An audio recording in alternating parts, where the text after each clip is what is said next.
औलाद का मोह। दिलीप और सुधांशु नाम के दो भाई थे। दिलीप की शादी कावेरी के साथ हुई और सुधांशु की शादी माया के साथ। शादी के बाद दोनों भाई अपनी अपनी पत्नी के साथ खुशी खुशी रहा करते थे। दोनों भाइयों के परिवार एक ही घर में रहता था, साथ में खाना, साथ में घूमना। कुल मिलाकर दोनों भाइयों का परिवार खुशहाल परिवार था। कुछ सालों के बाद दिलीप की पत्नी कावेरी को एक बेटा हुआ। भैया, आज मैं बहुत खुश हूँ, चाचा बन गया हूँ मैं। हाँ भाई साहब, इस बच्चे के घर में आने से तो रौनक आ गई है। मैं सबको बताऊंगी कि मैं तो चाची बन गई हूँ, चाची। तुम दोनों कितने अच्छे हो। हमारे बच्चे के आने से ऐसे खुश हो रहे हो जैसे ये बच्चा तुम्हारा ही हो। बस भैया, अब आपका बेटा इस दुनिया में आ गया ना, हम भी कोशिश करेंगे कि हमारा भी बच्चा जल्दी से इस दुनिया में आ जाए। और फिर आपका और हमारा बच्चा दोनों मिलकर दिन भर घर के आंगन में खेला करेंगे। कितना मजा आएगा ना। सच कहती हूँ माया, मैं भी उसी दिन का इंतजार कर रही हूँ जब तुम्हारी भी गोद भर जाएगी और मेरे बेटे को एक छोटा भाई या बहन मिल जाएगी। 1 साल बीत जाता है। दिलीप और कावेरी का बेटा अब 1 साल का हो चुका था, लेकिन सुधांशु और माया की कोई औलाद नहीं होती। माया, लगता है कि हमारी जिंदगी में बच्चे का सुख ही नहीं है। ऐसा क्यों कहते हैं? दिलीप भाई साहब का बेटा भी तो हमारा ही बेटा है ना। तुम्हारी बात बिल्कुल ठीक है माया, लेकिन फिर भी हमारा खुद का एक बच्चा होता तो कितना अच्छा होता। हाँ, कावेरी भाभी भी हमेशा कहती हैं उन्हें अपने बेटे के लिए एक छोटा भाई या बहन चाहिए। लेकिन देखिए ना, हमारी तो किस्मत ही कितनी खराब है। हमारे तो सारे ट्रीटमेंट भी फेल हो चुके हैं। डॉक्टर ने भी साफ साफ कह दिया है कि तुम कभी माँ नहीं बन सकती। वही तो सुधांशु, बहुत बुरी किस्मत है हमारी। लेकिन माया, हम अपनी किस्मत को इतना क्यों कोस रहे हैं? हम दिलीप भाई साहब के बेटे को अपने बेटे की तरह ही प्यार कर सकते हैं ना। हाँ जी, बिल्कुल सच कहा। मैं भी वैसा कर सकती हूँ। चाची हूँ, उसे छोटी माँ का प्यार नहीं दूंगी क्या? कुछ दिनों के बाद दिलीप का एक दोस्त दिलीप से मिलने के लिए आता है। अरे क्या बात है दिलीप, बधाई हो बधाई। और घर तो काफी बड़ा है तुम्हारा। वैसे तुमने अपने बेटे के बारे में क्या सोचा है? भैया, और क्या सोचेंगे, बस उसे पढ़ा लिखा कर अफसर बनाएंगे, उसकी पढ़ाई पर खर्च करेंगे। अरे भाभी, आपकी तो इतनी सारी प्रॉपर्टी है, आपको किस बात की चिंता? ले देकर एक बेटा ही तो है। अरे नहीं दोस्त, तुम गलत समझ रहे हो। इस घर में मैं और मेरा छोटा भाई दोनों रहते हैं। इस घर का आधा हिस्सा मेरे छोटे भाई का है। अच्छा, कितने बच्चे हैं तुम्हारे छोटे भाई के? भैया, उनके साथ ना कुछ प्रॉब्लम है। मेरी देवरानी कभी माँ नहीं बन सकती। अरे फिर किस बात की चिंता? अरे मैं तो कहता हूँ अपने बेटे के भविष्य के बारे में सोचिए ही मत। बस ये घर उसके नाम करवा दीजिए। देखिए, आपके भाई का भी कोई बच्चा नहीं है तो सब कुछ आपके बेटे को ही मिलना चाहिए। लेकिन ऐसा करना क्या सही होगा? अगर उनका बच्चा नहीं है तो क्या हुआ? ये घर आधा उनका है, उनकी जो मर्जी है वो करें। अरे कैसी बात करते हो? उनकी कोई औलाद नहीं है, वो क्या करेंगे प्रॉपर्टी अपने नाम रखकर? हाँ, वैसे भाई साहब आपकी बात तो बिल्कुल सही है। अब जो कुछ भी है वो हमारे बेटे का ही तो है। आखिर वही तो इस घर के वंश को आगे बढ़ाएगा। मैं कल ही देवर जी से बात करती हूँ। अगले दिन सुधांशु और माया, इधर आओ। तुम दोनों से एक बहुत जरूरी बात करनी है मुझे। बताइए ना भाभी, क्या बात है? आपको कहीं जाना है तो आप अपने बेटे को मेरे पास छोड़कर जाइए, मैं ही पूरा दिन रख लूंगी उसे। अरे नहीं माया, वो तो मुझे पता है। मैं किसी और चीज के बारे में बात करना चाहती हूँ। बताइए ना भाभी, क्या बात है? देखिए देवर जी, आपका कोई बच्चा है नहीं, लेकिन मैं जानती हूँ कि आप हमारे बेटे को अपने बेटे की तरह ही प्यार करते हैं। भाभी, बेटी की तरह नहीं, वो हमारा ही बेटा है। मेरे लिए तो वो मेरा ही बच्चा है। वही तो फिर क्यों ना ये सारी प्रॉपर्टी हम मेरे बेटे के नाम करवा दे, क्योंकि तुम्हारा हो या मेरा, हम सबका एक ही तो है बेटा। लेकिन भाभी, अभी तो वो सिर्फ 1 साल का है। अभी से प्रॉपर्टी उसके नाम करवाने का क्या मतलब है? देखिए देवर जी, जो काम जितना जल्दी हो जाए ना उतना अच्छा। आने वाले वक्त का क्या भरोसा। भाभी, भरोसा क्यों नहीं, हम तो हमेशा आपके बेटे को माँ बाप की तरह ही प्यार करेंगे। हाँ, लेकिन फिर भी मैं चाहती हूँ कि ये सारी प्रॉपर्टी मेरे बेटे के नाम हो जाए। अब मुझे नहीं लगता तुम दोनों को इसमें कोई भी परेशानी होगी, है ना? भाभी, वैसे तो आप जो कह रही हैं वो बहुत जल्दबाजी है, लेकिन फिर भी अगर आपको ऐसा लगता है तो ठीक है, कल ही प्रॉपर्टी के पेपर बनवा लीजिए, मैं और माया उस पर साइन कर देंगे। इस तरह से अगले दिन प्रॉपर्टी के पेपर बनवाकर सारी प्रॉपर्टी दिलीप और कावेरी के बेटे के नाम पर करवा दी जाती है। कुछ दिनों के बाद सुधांशु, सुबह सुबह ये कौन लोग आ गए हैं तुम्हारे घर पर? भैया वो ऊपर वाला कमरा खाली पड़ा था ना, सोच रहा था किराएदार रख देता हूँ। लेकिन किराएदार रखने से पहले आपने हमसे पूछा भी नहीं। भाभी, इसमें आपसे पूछने वाली क्या बात थी? हमें एक ही कमरे की जरूरत थी, इसलिए सोचा दूसरा कमरा किराए पर दे देते हैं, कुछ इनकम हो जाएगी।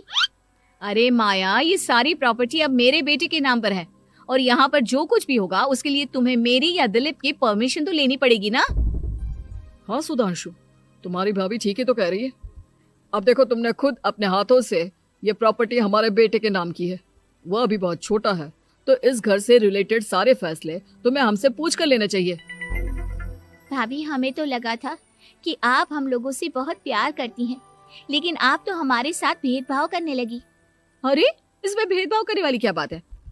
और मैंने कौन सा तुमसे कुछ गलत मांग लिया? अरे ले देकर मेरा बेटा इकलौता इस पूरे वंश का वारिस है, सब कुछ उसके नाम है। तुम्हें इस बात से जलन क्यों हो रही है? भाभी, माया को जलन नहीं हो रही, वो तो बस ऐसे ही कह रही थी। सब जानती हूँ मैं, इसकी खुद की तो कोई औलाद पैदा नहीं हुई, बस इसीलिए जब देखो तब मेरे बेटे पर बुरी नजर डालती रहती है। देखो माया, कावेरी तुमसे बड़ी है, वो जैसा कहती है वैसा करो। और वैसे भी इस घर पर अब तुम लोगों का कोई अधिकार नहीं है, वो तो हम लोगों की भलाई समझो जो तुम्हें अभी तक यहाँ रहने दिया है। भैया, आप इतने कैसे बदल गए? इस प्रॉपर्टी ने आपके दिल से हमारे लिए प्यार पूरी तरह खत्म कर दिया है क्या? इसी तरह वक्त बीतता जाता है और देखते देखते दिलीप और कावेरी का बेटा प्रणव 25 साल का हो जाता है और उसकी नौकरी लग जाती है। पापा, आज मेरा अपॉइंटमेंट लेटर आ गया है, मैंने सिंगापुर में जॉब ज्वाइन कर ली है। लेकिन प्रणव, विदेश में नौकरी करने जाने से पहले तुम्हें कम से कम अपने मम्मी पापा से एक बार पूछना चाहिए था ना। इसमें पूछने वाली क्या बात है माँ? मैं सिंगापुर जाकर जॉब करना चाहता हूँ तो करना चाहता हूँ।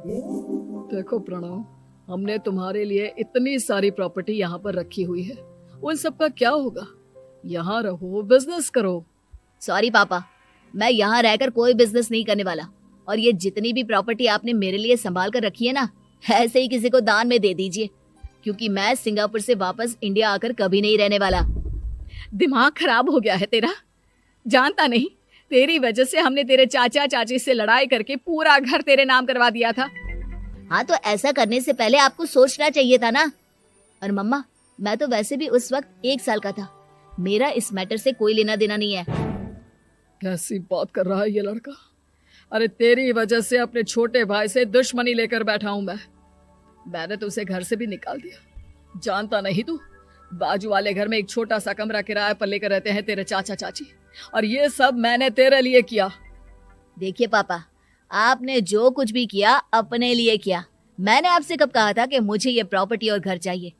और वैसे भी अपने भाई के साथ इस तरह का बिहेव करके आपने कोई अच्छा काम तो किया नहीं।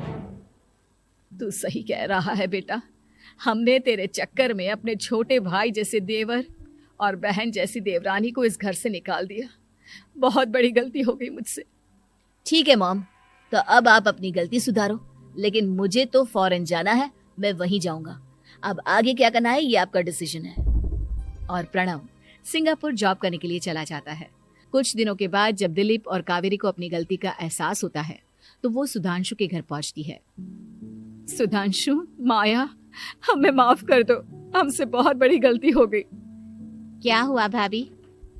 आज इतने सालों के बाद आप हम गरीब लोगों के घर क्या करने आई हैं?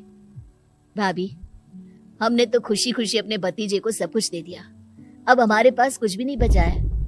भाई, मुझसे बहुत बड़ी गलती हो गई, जो तेरे जैसे भाई को मैंने प्रॉपर्टी के चक्कर में घर से निकाला, और जिसके लिए मैंने ये सब कुछ किया वो खुद ही विदेश चला गया। भैया भाभी, जिस बेटे के लिए आपने हम लोगों को इतनी तकलीफ दी, आपस के प्यार को बिगाड़ा, जब वही आपसे दूर चला गया तो आपको इस बात का एहसास हुआ। लेकिन माफ कीजिए, अब हम आपके साथ रहने के लिए उस घर में नहीं आ सकते। नहीं नहीं माया, ऐसा मत कहो, मुझसे बहुत बड़ी गलती हो गई, प्लीज वापस चलो, मैं वो घर फिर से तुम्हारे नाम कर देती हूँ। भाभी, मैं उस घर का क्या करूंगी? किसके लिए? मेरा कोई बच्चा नहीं, मैं तो बस जिंदगी भर आप लोगों के साथ प्यार से रहना चाहती थी। प्रणव को अपने बेटे की तरह प्यार करना चाहती थी, लेकिन आपने मुझसे वो अधिकार छीन लिया। भाभी और भैया, एक सवाल पूछना चाहता हूँ आप लोगों से। जो बच्चा कुछ ही दिन पहले दुनिया में आया हो, जिस बच्चे के भविष्य का आपको पता ही ना हो, उसके लिए अपने पुराने रिश्तों को तोड़ देना, अपने सगे रिश्तेदारों से दुश्मनी मोल लेना, उनके साथ झगड़ा करना, उनकी बेइज्जती करना, क्या ये सही है? कम से कम हमें सही वक्त का इंतजार तो करना चाहिए ना। सिर्फ प्रॉपर्टी के लिए अपने सगे भाई को घर से निकाल दिया।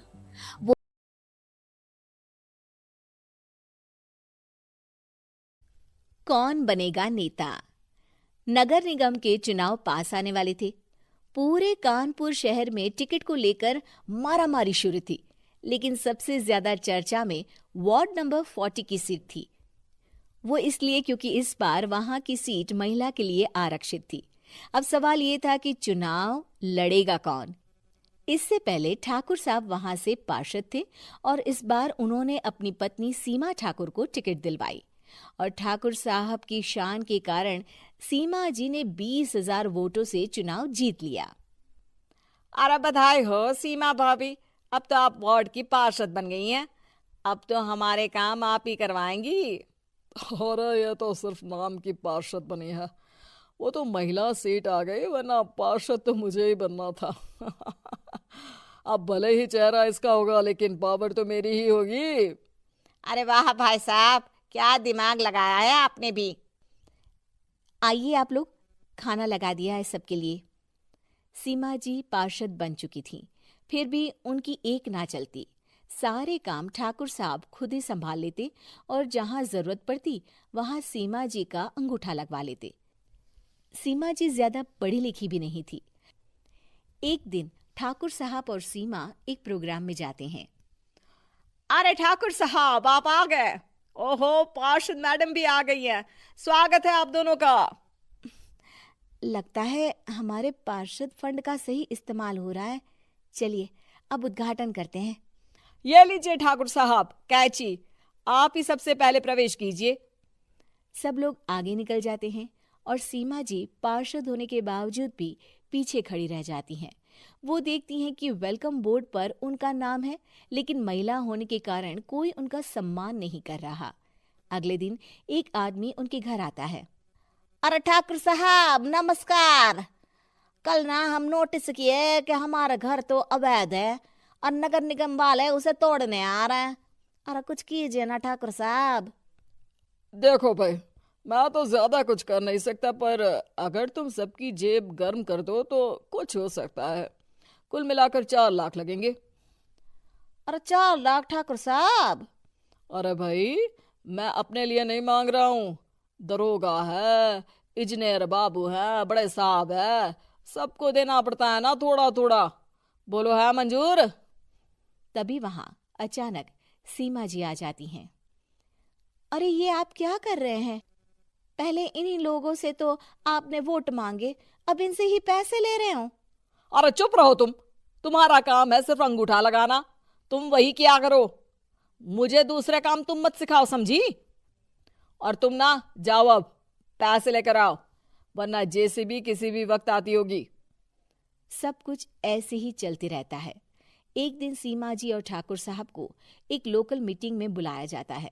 वहां पर कई और अधिकारी लोग भी मौजूद रहते हैं।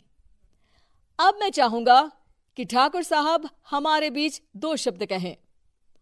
मेरे प्यारे भाइयों और बहनों, आज मेरा सौभाग्य है कि मैं आप सबकी सेवा दिन रात कर पा रहा हूं। आपने मेरी पत्नी को भारी मतों से जिताया है, इसलिए मैं आप सभी का शुक्रगुजार हूं। मैं आप सबसे वादा करता हूं कि हमेशा की तरह हमारे वार्ड में किसी को कोई तकलीफ नहीं आने दूंगा। सभी लोग तालियां बजाने लगते हैं। अब मैं माननीय पार्षद मैडम को स्टेज पे बुलाना चाहूंगा। अपने नाम को बुलाया सुनकर सीमा जी एकदम चौंक जाती है। उन्हें बिल्कुल उम्मीद नहीं थी कि इतनी बड़ी जगह उन्हें मंच पर बुलाया जाएगा। जैसे तैसे वो मंच पर चढ़ती हैं। ऊपर जाते ही सीमा जी को सारी पुरानी बातें याद आ जाती हैं कि किस तरह उनके पति उन्हें कभी भी आगे बढ़ने नहीं देते और उनके नाम से गलत काम करते हैं।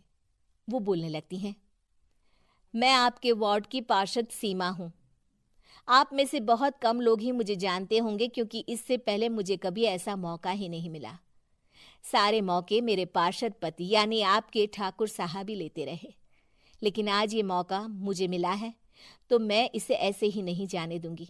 मैं आपको ये बताना चाहती हूँ कि आपके ठाकुर साहब मेरे नाम की आड़ में गैर कानूनी काम करते हैं, जिस पर अंगूठों के निशान मेरे होते थे। इसीलिए मैं अपनी गलती मानती हूँ और आज अपने पद से इस्तीफा देती हूँ, ताकि आगे से कोई गलत काम ना हो पाए।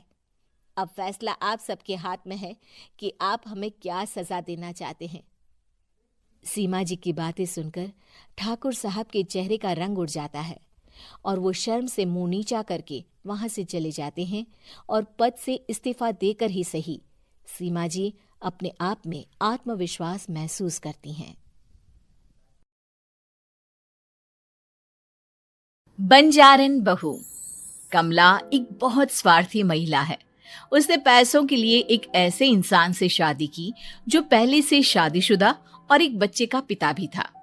कमला के पति को मरे हुए एक अरसा बीत गया है।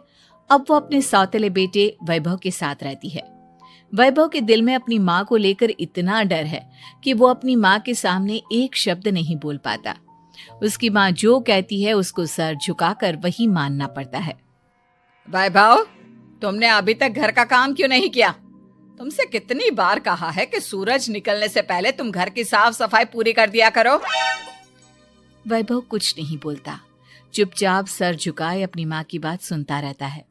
तभी पास में खड़ा नौकर सुखराम कहता है, मालकिन, वैभव बाबा को रात से तेज बुखार है, इसलिए वो सुबह जल्दी उठ नहीं पाए। उनके बदले मैं घर की साफ सफाई कर देता हूँ। इसे कोई बुखार नहीं है, मैं इसे अच्छी तरह से जानती हूँ। ये सब काम न करने के बहाने हैं। सुखराम काका, बोल दो इसे, सारे घर का काम यही करेगा और इससे समय पर अपना काम पूरा नहीं किया तो इससे आज का खाना भी नहीं मिलेगा। मगर मालकिन, वैभव बाबा की सच में ही तबीयत खराब है, आप एक बार देख तो लीजिए। कमला बिना कुछ बोले वहां से चली गई और बेचारा वैभव तेज बुखार में भी काम करता रहा। कमला वैभव की शादी एक ऐसी लड़की से कराना चाहती थी जो अनपढ़ हो और कमला से इसी तरह डरे जिस तरह वैभव डरता है, ताकि वैभव की सारी जायदाद और धन दौलत उसकी मुट्ठी में रहे। लेकिन आज के जमाने में ऐसी लड़की मिलना मुश्किल है। कमला कार में यही सब कुछ सोचती जा रही थी कि तभी रास्ते में, अरे ड्राइवर, तुमने कार क्यों रोक दी और ये इतना शोर कैसा? मैडम, आगे कुछ बंजारों का खेल चल रहा है, इसलिए भीड़ लगी है। मैं अभी भीड़ को साइड में करवाकर कार निकालता हूँ। ड्राइवर भीड़ को साइड करके कार निकालने की कोशिश करने लगा कि तभी कमला की नजर रस्सी पर चल रही एक फुलवा नाम की बंजारन पर पड़ी। क्यों ना मैं इस बंजारन की शादी वैभव से करा दूं? ये तो अनपढ़ लग रही है, मेरे पैरों तले दबकर भी रहेगी। मुझे अभी इसके माँ बाप से बात करनी होगी। ये सोचकर कमला ने उन बंजारों से बात की और उन्हें शाम को अपने घर बुलाया। फुलवा के माता पिता वहां उसे लेकर आ गए। उन्होंने इतना आलीशान घर पहले कभी नहीं देखा था।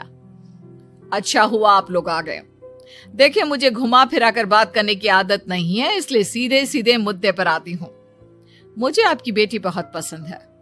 मैं अपने इकलौते बेटे की शादी आपकी बेटी फुलवा से कराना चाहती हूँ। इसके बदले में आप जो चाहो वो ले सकती हैं। तभी फुलवा की माँ कहती है, ये क्या कह रही है मैम साहब, कहीं आप हमारी गरीबी का मजाक तो नहीं उड़ा रही ना? आप मेरे बेटे से मिल लो। अगर आपको मेरा बेटा पसंद आता है तो मैं कल से ही शादी की तैयारी शुरू कर दूंगी। सुखराम, सुखराम, वैभव को लेकर आओ। फुलवा अपनी माँ के कान में फुसफुसाती है, माँ, कहीं इस मेम साहब का छोरा पागल तो ना है? फुलवा अपनी माँ से बात कर रही होती है कि वैभव वहां आता है। फुलवा उसे देखती ही रह जाती है और उसके माता पिता उसकी शादी तय कर देते हैं। शादी वाले दिन किसी को फुलवा और वैभव की बेमेल विवाह की बात समझ में नहीं आती। फिर भी एक औरत कमला से पूछ ही लेती है, कमला जी, आपने अपने इकलौते बेटे की शादी देहाती गवार से क्यों करा दी? ये बंजारन आपके घर की बहू बनने लायक तो नहीं है। कम से कम अपने स्टेटस का ही ख्याल कर लिया होता। बहू तो अपने टक्कर की लाती। आपने तो बंजारन को ही बहू बना लिया। अब कमला को समझ में नहीं आ रहा था कि इस बात का क्या जवाब दे।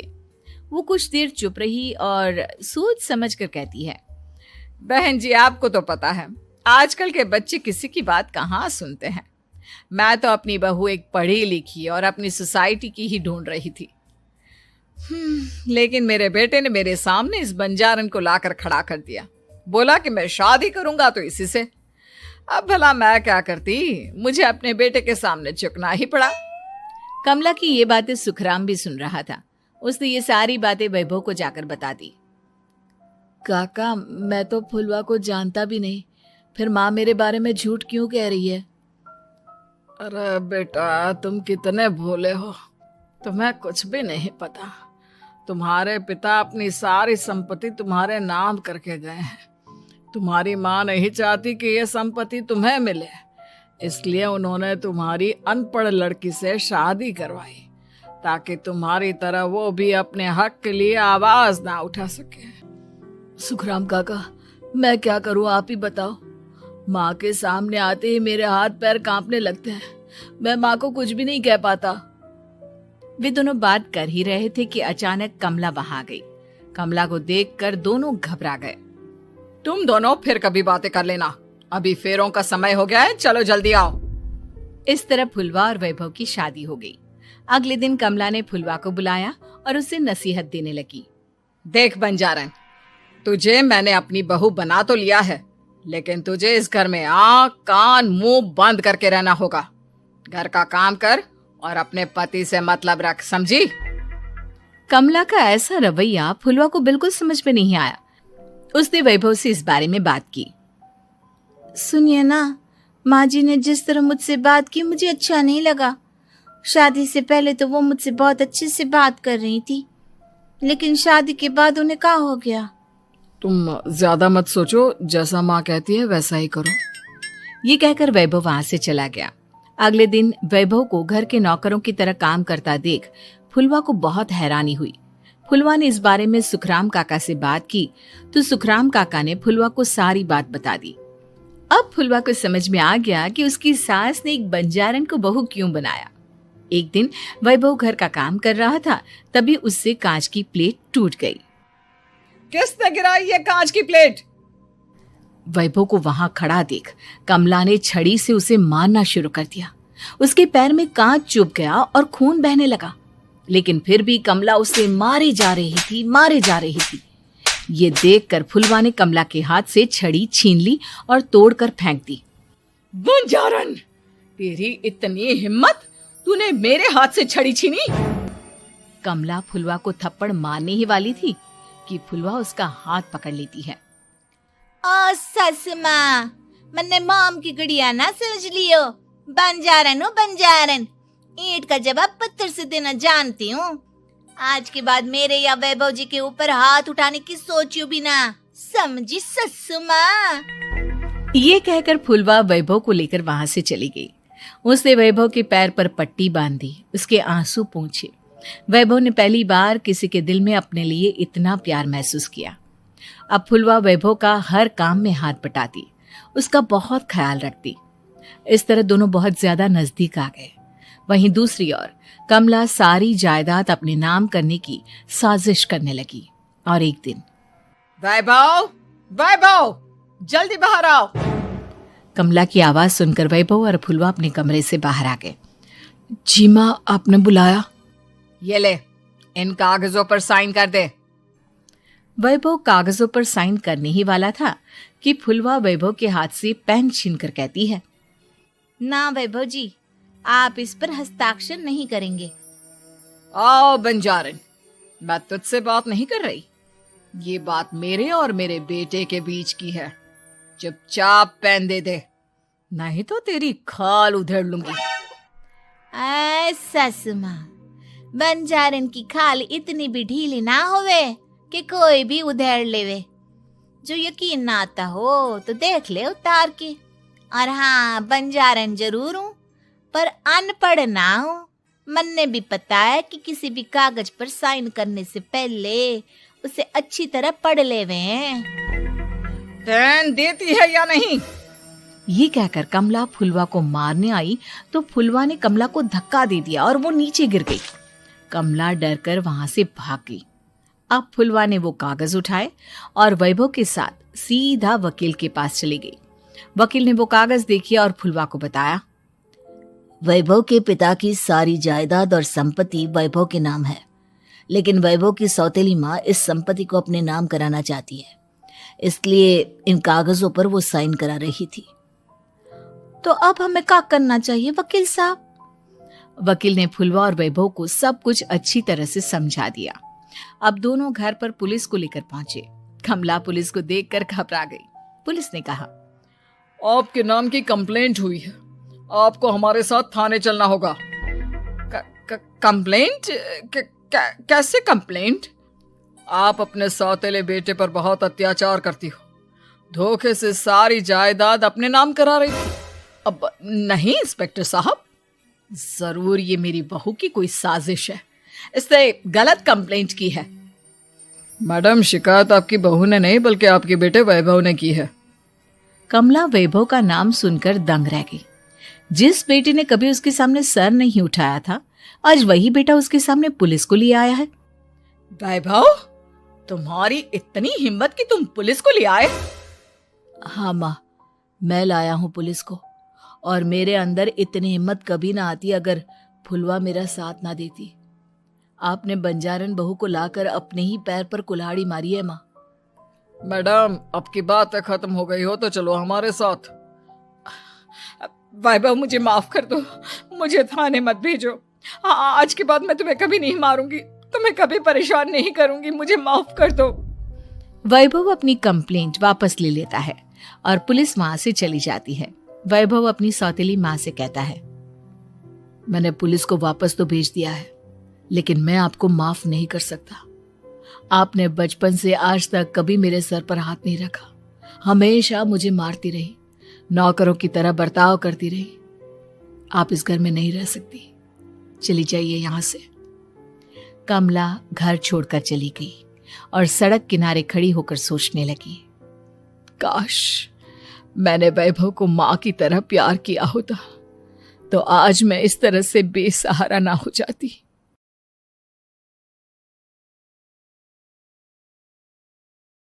वकील बहू जनक पेशे से एक बहुत अच्छी वकील थी, लेकिन कहते हैं ना, बहू कितनी भी बड़ी तोप क्यों ना हो, सास के सामने तो भीगी बिल्ली ही होती है। अरे जनक, क्या बात है, आज रोटी नहीं मिली अभी तक। ये तेरा कोर्ट नहीं है जो आज फैसला ना हुआ तो कल की तारीख मिल जाए। रोटी तो रोज वक्त में चाहिए। हाँ माँ जी, रोटी तो कब की बन गई, मैंने आपको कहा तो खाना खाने के लिए, आपने शायद सुना नहीं होगा। ओहो, जज नहीं हूं मैं तेरे कोर्ट की, सास हूं सास। कोई दलील फालतू की मत देना यहाँ। बहुत जानती हूं मैं इन वकीलों को, अपनी बात ऊपर रखने के लिए झूठ बोलने में जरा भी नहीं सोचते। तभी वहां जनक के ससुर आ जाते हैं। अरे भाग्यवान, क्यों बेचारी के काम को कोसती रहती है हमेशा।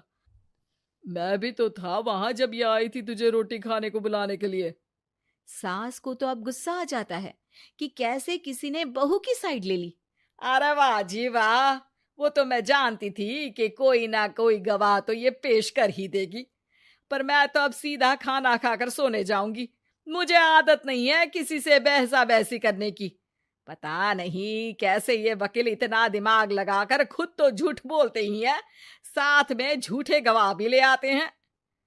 जनक को सास के ताने सुनने की अब आदत सी पड़ जाती है। एक दिन जनक वकील की ड्रेस पर काला कोट पहनकर कोर्ट के लिए निकल ही रही होती है कि अरे कहाँ चली काला कौवा बनकर? टोक दिया ना, अब कोर्ट तो वकील वाली ड्रेस पहनकर ही जाऊंगी ना। वाह भाई वाह, दामिनी तो मैंने भी देखी है। सन्नी पाजी ने ऐसा ही कोट पहना था और कहा था कि तारीख पर तारीख, तारीख पर तारीख। मतलब कि कोई बात करनी है तो बोलिए, वरना वक्त नहीं है मेरे पास खराब करने के लिए। अरे पता नहीं तुझ में क्या देखा मेरे बेटे ने, सारा दिन वकीलों वाली बहस करती है भोली भाली सास के साथ। अच्छा सुन, जो इतनी बहस मेरे आगे करती है ना, जरा अपने बॉस से कर ले, जो 1 साल भी ना हुए तेरी शादी को और काले कपड़े पहना दिए। अंदर जा और लाल कोट पहन कर आ, पता तो चले कि नई नवेली शादी हुई है। अरे माँ जी, कोर्ट में मेरा बॉस क्या करेगा? ये तो पूरे देश की ड्रेस है वकीलों के लिए। लेकिन सास तो ठहरी सास। अच्छा, तो कोई जरूरत नहीं है 2-4 साल कोर्ट जाने की, शादी थोड़ी पुरानी हो जाए तब इजाजत दे दूंगी मैं तुझे काले कपड़े पहनने की। अब क्या था, मन मारकर जनक को लाल रंग का कोट पहनकर कोर्ट जाना पड़ता है। उसके जाने के बाद आहा, बढ़िया आई पूरे देश की ड्रेस की बात करने वाली। अरे पहना दिया ना लाल कोट। अब सास आए दिन या तो जनक को उसके काम का ताना देती या फिर उसका काम छुड़वा देने की धमकी। तंग आकर एक दिन जनक पति से कहती है, मैं सोच रही हूँ कि कोर्ट जाना बंद ही कर दूं। अरे क्यों यार, इतना अच्छा करियर है, क्यों छोड़ने की सोच रही हो? अरे लाल रंग का कोट पहनकर जाना पड़ता है। हर बात पर सास ताना देती है कि वकील तेज होते हैं, सवाल जवाब करते हैं, झूठी दलीलें देते हैं। अरे तो ठीक है ना, वो जो कहती है अपनी समझ से कहती है, लेकिन तुमको तो पता है ना कि सच्चाई क्या है। जनक को पति की बात से हौसला मिलता है कि तभी घर पर कुछ लोग आ जाते हैं। अरे आइए पंच साहब, कैसे आना हुआ? अरे भाई साहब, सुना है कि आपकी बहू वकील है। तभी वहां सास आ जाती है। हाँ है तो, लेकिन क्या हुआ, फिर कहीं बहस कराई क्या? अरे हम तो खुद दुखी है उसके व्यवहार से। अरे भाभी जी, आपको तो पूरा मोहल्ला जानता है कि आप कितना बोलती है। फिर हम यहाँ बहू रानी की कोई शिकायत नहीं, बल्कि अपनी परेशानी लेकर आए हैं। ससुर जी खुश हो जाते हैं। हाँ हाँ, मैं अभी बहू को बुलाता हूँ। जनक वहां आती है, सबको नमस्ते करके बैठ जाती है। बहू रानी, हमारे गांव में बड़ी मुसीबत आ गई है। अब तो पूरे गांव की जिम्मेदारी मानो तुम्हारे कंधों पर है। अरे ना ना, इससे तो घर की जिम्मेदारी पूरी नहीं होती, ये गांव की जिम्मेदारी क्या लेगी? भाभी जी, आप चुप हो जाओ, यहाँ पढ़े लिखे लोगों की बात हो रही है। आप जाओ, जरा रसोई से सबके लिए चाय लेकर आओ। मैं कॉफी लूंगी। हाँ हाँ, वकील साहिबा के लिए कॉफी। सास सर पैर सब पटक कर वहां से निकल जाती है। बहू, गांव में पानी नहीं आ रहा है, पड़ोसी राज्य ने हमारा पानी रोक रखा है। इसका मामला तो बड़े कोर्ट में चलेगा पंच जी, लेकिन ऐसा क्यों? वो राज्य हम लोगों से पानी के पैसे मांग रहा है। अब आधे गांव में पानी की सप्लाई खत्म हो गई है बहू रानी। अच्छा पंच साहब, बात गांव की है तो मैं जरूर केस लड़ूंगी। यहाँ एक बार फिर सास की एंट्री हो जाती है। अरे वाह जी वाह, ये काम करवा लो आप हमारी बहू से, बहुत अच्छा करती है। मैं हूं सीधी सादी सास, इस लड़की ने कैसे लड़ लड़ कर मुझे साइड कर रखा है, ये तो अब आपको पता चल ही जाएगा। अरे भाभी जी, आपकी आवाज तो पूरे गांव को सुनाई पड़ती है जब आप बहू रानी को सुंदर वचन सुना रही होती हैं। अरे वकील बहू मिली है, फक्र करो फक्र। हाँ जी हाँ, सारी फकर तो हम लोग ही करें। खैर, अब जो केस लड़ेगी और पानी गांव में आ जाता है तो पंच साहब लिख कर देना होगा कि हैंड पाइप में सबसे पहले मेरी बाल्टी और घड़ा भरेगा।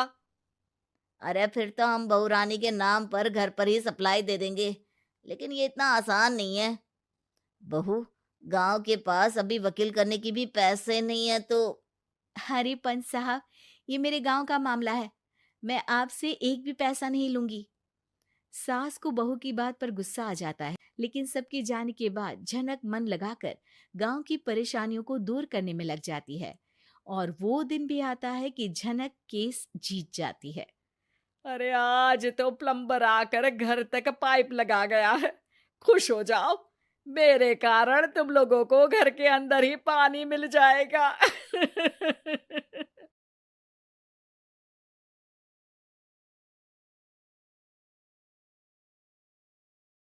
माँ, मैं तो किसी हीरोइन से शादी करूंगा, तुम्हें अभी से बता देता हूँ। वो तो तू कर ले, लेकिन कोई हीरोइन तुझसे क्यों शादी करेगी भला? पापा के करोड़ों रुपए देखकर। अरे तो पैसे मेरे हैं, मैं ही कर लेता हूँ किसी हीरोइन से शादी जो मेरी उम्र की हो। हाँ हाँ, अब यही दिन आ गए हैं ना, तुम बाप बेटा शादी करो और मैं चली घर से।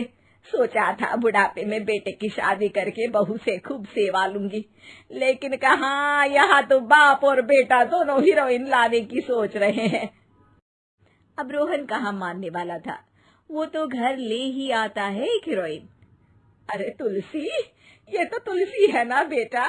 आय हाय, टीवी में तो बड़ी सुंदर लगती है, सामने ये कैसी झुर्रियां दिख रही है, और ये इतना परफ्यूम क्यों लगा रखा है? अरे माँ, वो इन लोगों का मेकअप कर करके ऐसा चेहरा हो जाता है। मेरा नाम तुलसी नहीं अलीशा है। हैं? कौन जात की हो बहू? विदेशी हो क्या? देखिए, मेरे पापा पर्शियन थे, वो अमेरिका में बस गए थे। मेरी माँ वैसी तो भारत से थी, लेकिन ओह, रहने दो बेटा, कोई बात नहीं, किसी और दिन तुम्हारे मम्मी पापा का टूर प्लान सुन लेंगे हैं। खैर, अलीशा घर की बहू बन जाती है। एक दिन सुबह सास जोर से चिल्लाती है, अरे बचाओ, अरे बचाओ। सभी इकट्ठा हो जाते हैं। क्या हुआ माँ? अरे भूत है वहाँ, मैंने देखा। तब वहाँ से अलीशा निकल कर आती है, भूत के भेष में, खुले बाल, सफेद साड़ी। ओ सास माँ, थैंक्स, आप डर गई। अब मेरे देखने वालों को भी मेरा ये रूप पसंद आएगा। यही एक कलाकार की असली कमाई है। अरे अलीशा, माँ हार्ट की पेशेंट है, ये क्या कर रही हो? ये मेरे आने वाले सीरियल की कहानी है, तो मुझे प्रैक्टिस तो करना ही पड़ेगा ना।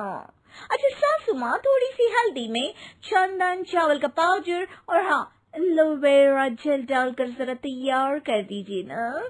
अरे क्यों, इससे क्या बनेगा? फेस पैक जानू। अलीशा ये बोलकर वहाँ से चली जाती है।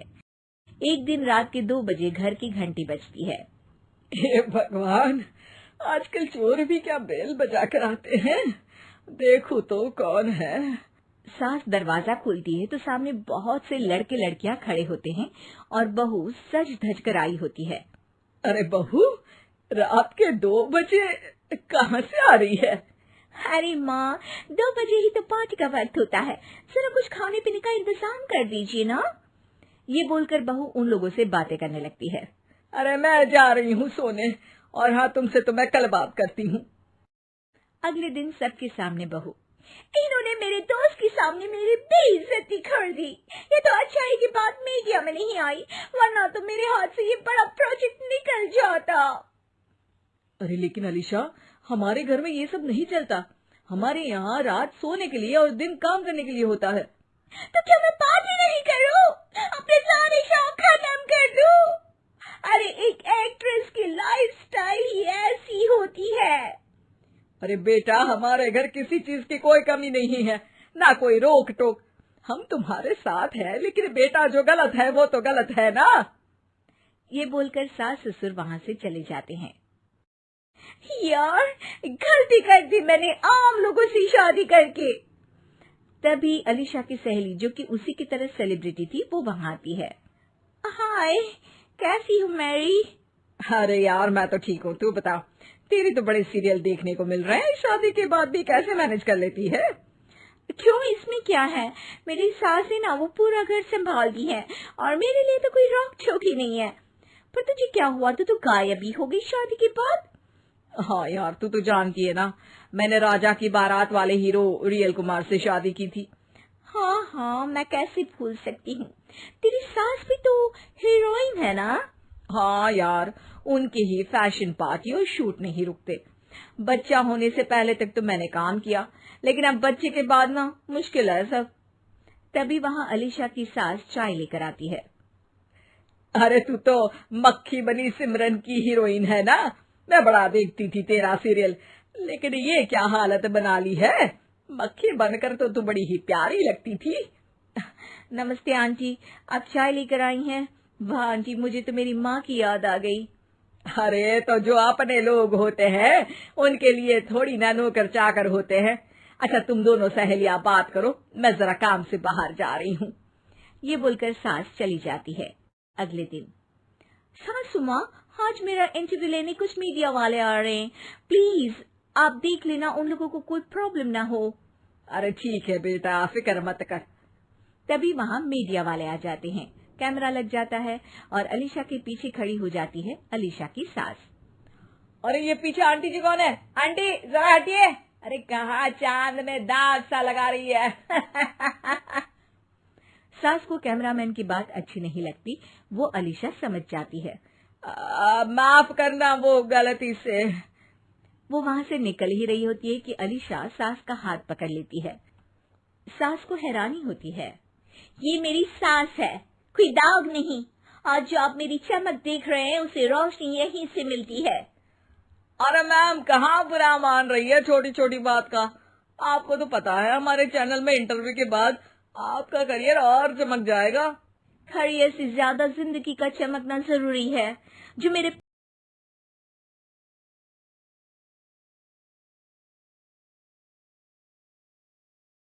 भाभी जरा मेरा टिफिन दे दो, कॉलेज के लिए लेट हो रही हूँ।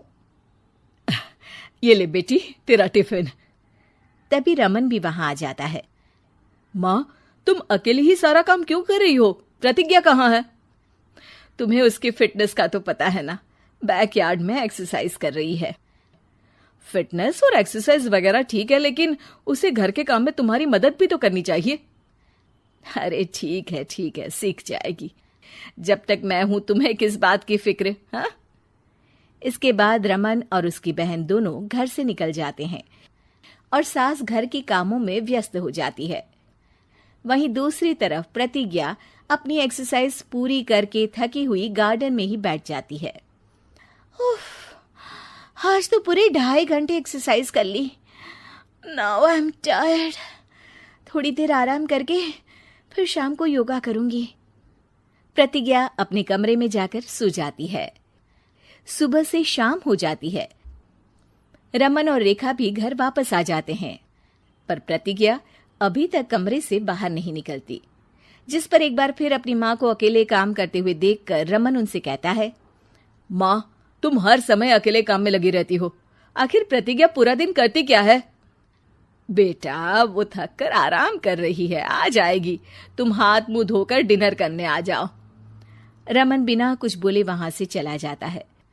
थोड़ी देर बाद वो सब डिनर करने बैठते हैं। तभी प्रतिज्ञा भी वहां आ जाती है और डिनर में बने खाने को देखकर बोलती है, मम्मी ये क्या, सब कुछ तला भुना बनाया है। ऐसा खाना आप सब और मेरी हेल्थ के लिए कितना खराब है। प्रतिज्ञा तुम खुद कभी माँ की मदद करती नहीं और ऊपर से खाने में नुक्स निकाल रही हो। अरे बहू, हम सबकी हेल्थ के बारे में ही तो सोच रही है। बहू, मुझे ना वो डाइट वाला और बिना घी तेल का खाना बनाना आता नहीं। कुछ नहीं होता मम्मी, वो भाभी बना लेगी। आखिर इतनी फिटनेस फ्रीक है, डाइट फूड बनाना भी जरूर आता होगा। वो सब डिनर करके सोने चले जाते हैं। अगली सुबह फिर हमेशा की तरह प्रतिज्ञा अपनी एक्सरसाइज और योगा करने लगती है और उसकी सास घर का सारा काम, जिसे करते हुए अचानक उनकी तबीयत खराब हो जाती है और सीने में दर्द शुरू हो जाता है। मर गई बहू। रमन, अरे कोई तो सुनो। और इसी बीच वे बेहोश हो जाती हैं। सास की आवाज सुनकर प्रतिज्ञा और उसका पति भागते हुए रसोई में आते हैं, जिसके बाद उन्हें लेकर अस्पताल जाते हैं।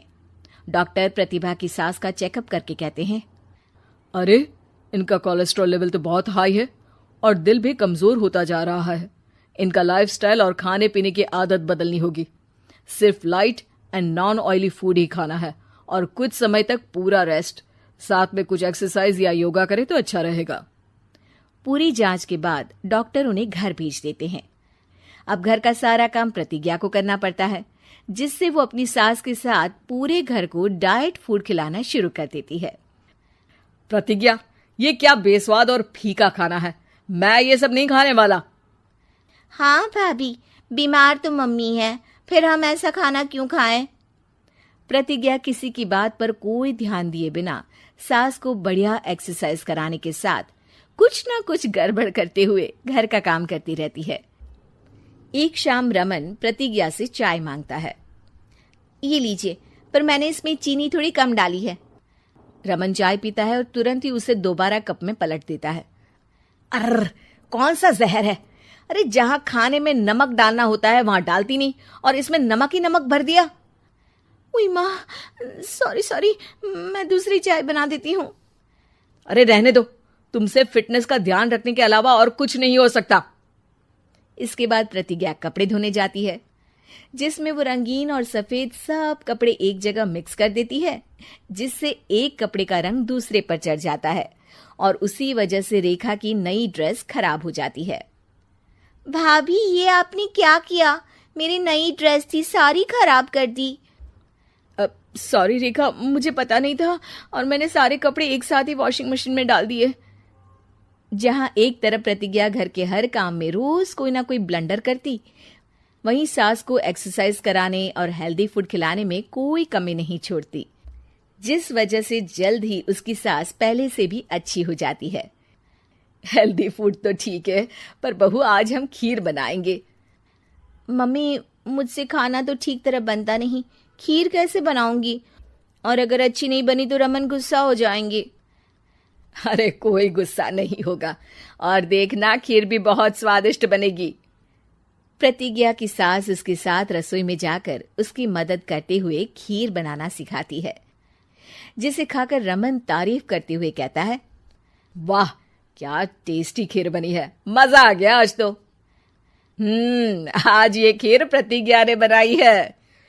क्या बात, आखिर तुम खाना बनाना सीख ही गई? पूरा तो नहीं सीखा, पर सीख रही हूँ। और इसमें मैं अपनी बहू की बिल्कुल वैसे ही मदद करूंगी जैसे इसने एक्सरसाइज करने में मेरी मदद की। अब प्रतिज्ञा घर के काम में सास की मदद करने लगती है और उसकी सास एक्सरसाइज में प्रतिज्ञा को कंपनी देने लगती है, जिस पर दोनों सास बहू की जोड़ी को देखकर रेखा और रमन भी इंस्पायर हो जाते हैं। आज के बाद हम भी आपके साथ एक्सरसाइज करेंगे। अब पूरा परिवार एक साथ एक्सरसाइज करके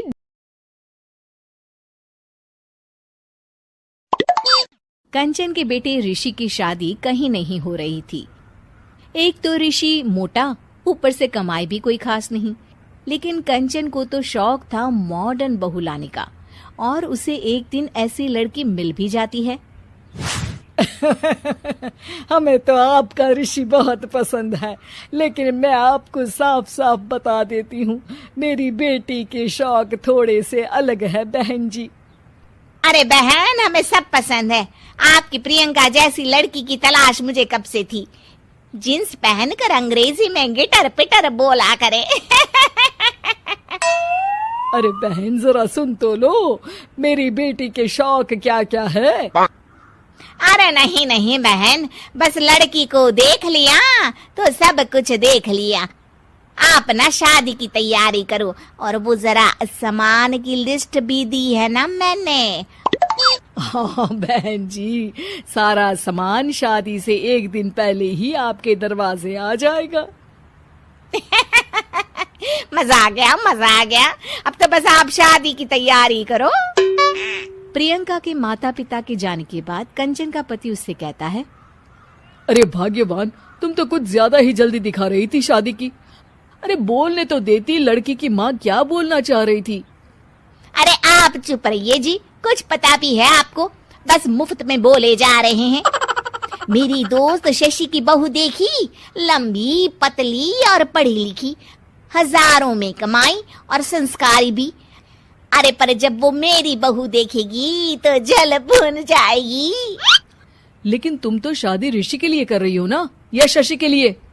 तुम्हारा लड़का कुछ कमाता भी नहीं है और शरीर भी भगवान की दुआ से फूलता ही जा रहा है। फिर बोले आप हैं? फिर बोले आप? मैंने कहा ना, प्रियंका जैसी जींस पहनकर अंग्रेजी झाड़ने वाली बहू किस्मत वालों को ही मिलती है। चुप रहिए आप। पति के लाख कहने पर भी कंचन ऋषि की शादी प्रियंका से करवा देती है, लेकिन प्रियंका जैसे ही घर में आती है वैसे ही जोर जोर से चिल्लाकर नाचने लगती है। आज मेरे यार की शादी है, आज मेरे यार की शादी है, अरे नाचो मां नाचो। आज मेरे यार की शादी है। कंचन, उसका पति और ऋषि ये देखकर हैरान रह जाते हैं। लग रहा है बहू को शादी की बड़ी खुशी है। हाँ हाँ, बहू क्यों नहीं, हम भी नाचेंगे। अरे नाचो नाचो जी, मुंह क्या देख रहे हो, चलो चलो नाचो, बहू कह रही है। कंचन ये कहकर प्रियंका के साथ नाचने लगती है। ऋषि और उसके पिता वहां से चले जाते हैं। अगले दिन कंचन अपनी सहेलियों को प्रियंका से मिलवाने के लिए घर बुलाती है, जहाँ शशि भी आती है। अरे शशि, कैसी हो? मैं ना तुम्हें प्रियंका से मिलवाती हूँ। अरे सच में बहुत ही एडवांस सोच की लड़की है, कितने मॉडर्न ख्यालात है उसके, पता है तुम्हें? अरे हाँ कंचन, जरूर, बच्चों की शादी अच्छी ही होनी चाहिए। और वैसे भी तुझे तो शुरू से ही ऊंचे ख्याल की बहू चाहिए थी। तभी कंचन की सहेली कहती है, अरे कंचन बुलाओ ना प्रियंका को, हम भी मिल ले। अरे बहू प्रियंका, जरा बाहर तो आना। कई बार आवाज देने के बाद भी प्रियंका बाहर नहीं आती है तो कंचन को बुरा लग जाता है। वो उसे लेकर बाहर आती है, लेकिन ये क्या, प्रियंका लड़खड़ाती हुई बाहर आती है और उसके हाथ में शराब की बोतल होती है। हालांकि शराब पीना स्वास्थ्य के लिए हानिकारक होता है और ये हमारी किडनी के लिए बहुत ही खतरनाक है, लेकिन कंचन की बहू प्रियंका पूरे नशे में होती है। अरे इतने सारे लोग। ये कहकर वो शशि के पास जाती है। आंटी जी, पत्ते खेलेंगी, पत्ते। अरे दूर हो, दूर हो, तुम्हारे मुंह से तो शराब की बदबू आ रही है। अरे कंचन, माना तुम्हें मॉडर्न बहू चाहिए, लेकिन आधुनिकता का मतलब ये तो नहीं ना। बुरा ना मानना कंचन, तुम्हें पता था कि तुम्हारे बेटे की कमाई और शरीर दोनों ही ठीक नहीं है, तो तुम्हें उसी हिसाब की लड़की से शादी करवानी चाहिए थी। ऐसा कहकर सभी औरतें वहां से चली जाती है। तभी प्रियंका की माँ कंचन के घर आती है। अरे बहन जी, बड़ी चालाक निकली आप तो, बिना बताए अपनी पियक्कड़ बेटी मेरे लायक बेटे के गले में बांध दी। आय हाय, बड़ी आई बिना बताए। उस दिन जब मैं ये बात बता रही थी तो तुम तो सुनने को भी तैयार नहीं थी, अब भुगतो तुम। ये कहकर वो वहां से वापस चली जाती है। सबके जाने के बाद कंचन अपना सर पकड़ लेती है। हाय रे, आधुनिकता की अंधी दौड़ में मैं अपनी संस्कृति ही भूल बैठी थी। अब तो राम ही बचाए मुझे। हे गाइस, सबसे पहले आप सभी को हैप्पी मदर्स डे। इस मदर्स डे को और भी स्पेशल बनाइए हेलो ऐप के साथ और पार्टिसिपेट कीजिए सुपर मॉम चैलेंज में। बस पोस्ट कीजिए आपकी सुपर मॉम का फोटो एमवी फीचर के जरिए और दिखाइए सारी दुनिया को कि आपकी माँ सुपर मॉम है। तो देर किस बात की है, जाइए डाउनलोड कीजिए हेलो ऐप और शेयर करो आपकी feelings for your super mom with friends and family. दीवार पर टंगी सास। पंजाबी में कहावत है, सास चंगी होवे या ते दीवार ते टंगी होवे। संगीता की शादी भी एक ऐसे ही घर में होती है जहां उसकी सास दीवार पर टंगी होती है। ससुर और पति शादी के पहले दिन उसे सास के फोटो के सामने ले जाते हैं, जहां ससुर जी कहते हैं, बेटा बेटा संगीता, ये तुम्हारी सास थी, बहुत नेक और भली, लेकिन थोड़ी गुस्सैल थी। गुस्सा आने पर सब तहस नहस कर देती थी, पर अब ये इस दुनिया में नहीं है। हाँ संगीता, माँ होती तो तुम इनकी कोई बात टाल नहीं सकती थी, वरना तो माँ घर में भूचाल ले आती। संगीता मन में खुश होती है कि अच्छा है कि ऐसी औरत अब इस घर में नहीं है, लेकिन दिखावे के लिए वो जैसे ही सास की फोटो के सामने हाथ जोड़कर खड़ी होती है, ये क्या, सास उसे देखकर मुस्कुराने लगी। संगीता आंखों को मलकर एक बार फिर से देखती है, लेकिन फिर सास के चेहरे का भाव, भंगिमा यानी एक्सप्रेशन बिल्कुल बदले होते हैं। वो अपने पति और ससुर को कहती है, माँ की तस्वीर तो स्माइल कर रही है। ना ना बेटी, ये कैसे संभव है? जरूर तुम्हें कोई गलती हुई होगी, ऐसा कैसे हो सकता है? लगता है तुम शादी की सारी फॉर्मेलिटी करते करते थक गई हो। तुम्हें आराम की जरूरत है संगीता। खैर, सारे संगीता की बात को इग्नोर कर कमरे में चले जाते हैं। वैसे सास की फोटो पर एक्सप्रेशन एक के बाद एक बदलते ही रहते हैं। सुबह होती है। पति और ससुर को काम पर भेजकर संगीता कमरे की सफाई करने में लग जाती है कि तभी उसे आवाज आती है। टेबल ठीक से साफ करो। ऐसे भी कोई टेबल साफ करता है? इससे अच्छा तो ये गंदा ही था। किसी औरत की आवाज सुन संगीता दंग रह जाती है और सोचने लगती है कि आवाज कहाँ से आई। आवाज को नजरअंदाज कर वो फिर से अपना काम करना शुरू करती है, लेकिन इस बार तो आवाज बिल्कुल उसके कान के पास से आती है। मेरा घर है ये। जब तक मैं थी चमका कर रखती थी, हर एक चीज शीशे की तरह थी। तुम्हें तो ना सफाई आती है ना कुछ पता है। क्यों तुम्हें मेरे घर की जिम्मेदारी दे दी गई है? पता नहीं तुम में मेरे बेटे को क्या दिखाई दिया। मैं होती तो एक से बढ़कर एक लड़कियों की लाइन लगा देती। अब संगीता को समझने में देर नहीं लगी कि ये आवाज किसी और की नहीं बल्कि उसकी सास की है, जो दीवार पर टंगी है। वो उसके पास जाती है और कहती है, नमस्ते सासू माँ, मुझे तो कल ही लग रहा था कि दीवार में कुछ काला है। वो दीवार नहीं, दाल होती है पगली। सही पकड़े हैं सासू माँ। तो क्या हो गया आपको जो आप यहाँ भी चैन से नहीं बैठी हैं? सुना मैंने आपका व्यवहार काफी गुस्से वाला था। चुप रह तू, ज्यादा बकर बकर ना कर। घर का काम करना तो आता नहीं, आई है मुझसे बहस करने। हाँ देखिए सासू माँ, मैं आपसे साफ साफ कह देती हूँ, मुझसे पंगा लेने की कोशिश मत करिएगा। तभी पीछे से संगीता का पति आता है। अरे संगीता, किससे बात कर रही हो? कौन है वहाँ? संगीता की सास की फोटो फिर से पहले जैसी हो जाती है। आपकी माँ से कह रही थी कि मुझे काम करना आता। अरे संगीता, माना सास के ताने हर बहू को अच्छे लगते हैं, लेकिन यहाँ तो माँ है ही नहीं।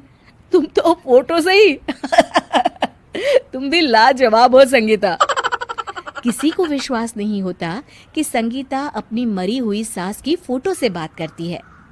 वहीं आए दिन संगीता की सास संगीता को किसी न किसी बात पर आते जाते ताने देती। संगीता को भी अब सास के तानों और उनसे बात करने की आदत हो गई। वो कभी खानदान की कहानी तो कभी तीज त्योहार कैसे मनाए या किसी व्यंजन की रेसिपी सास से ही पूछती। सारा दिन घर में अकेली संगीता की सास अब उसके लिए तानों के साथ पक्की साथी की तरह भी रहने लगी थी, जो किसी और को नहीं बल्कि संगीता को ही सुनाई देती। तो देखा आपने, सास बहू का रिश्ता हर रिश्ते से ऊपर होता है, फिर चाहे वो खट्टा हो या मीठा।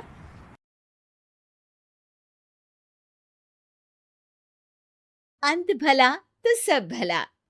रोली की शादी उसके माँ बाप एक आलसी लड़के से करा देते हैं। चलो, रोली की शादी हुई और हमने गंगा नहाई। और क्या, बेटियां तो होती ही हैं बोझ।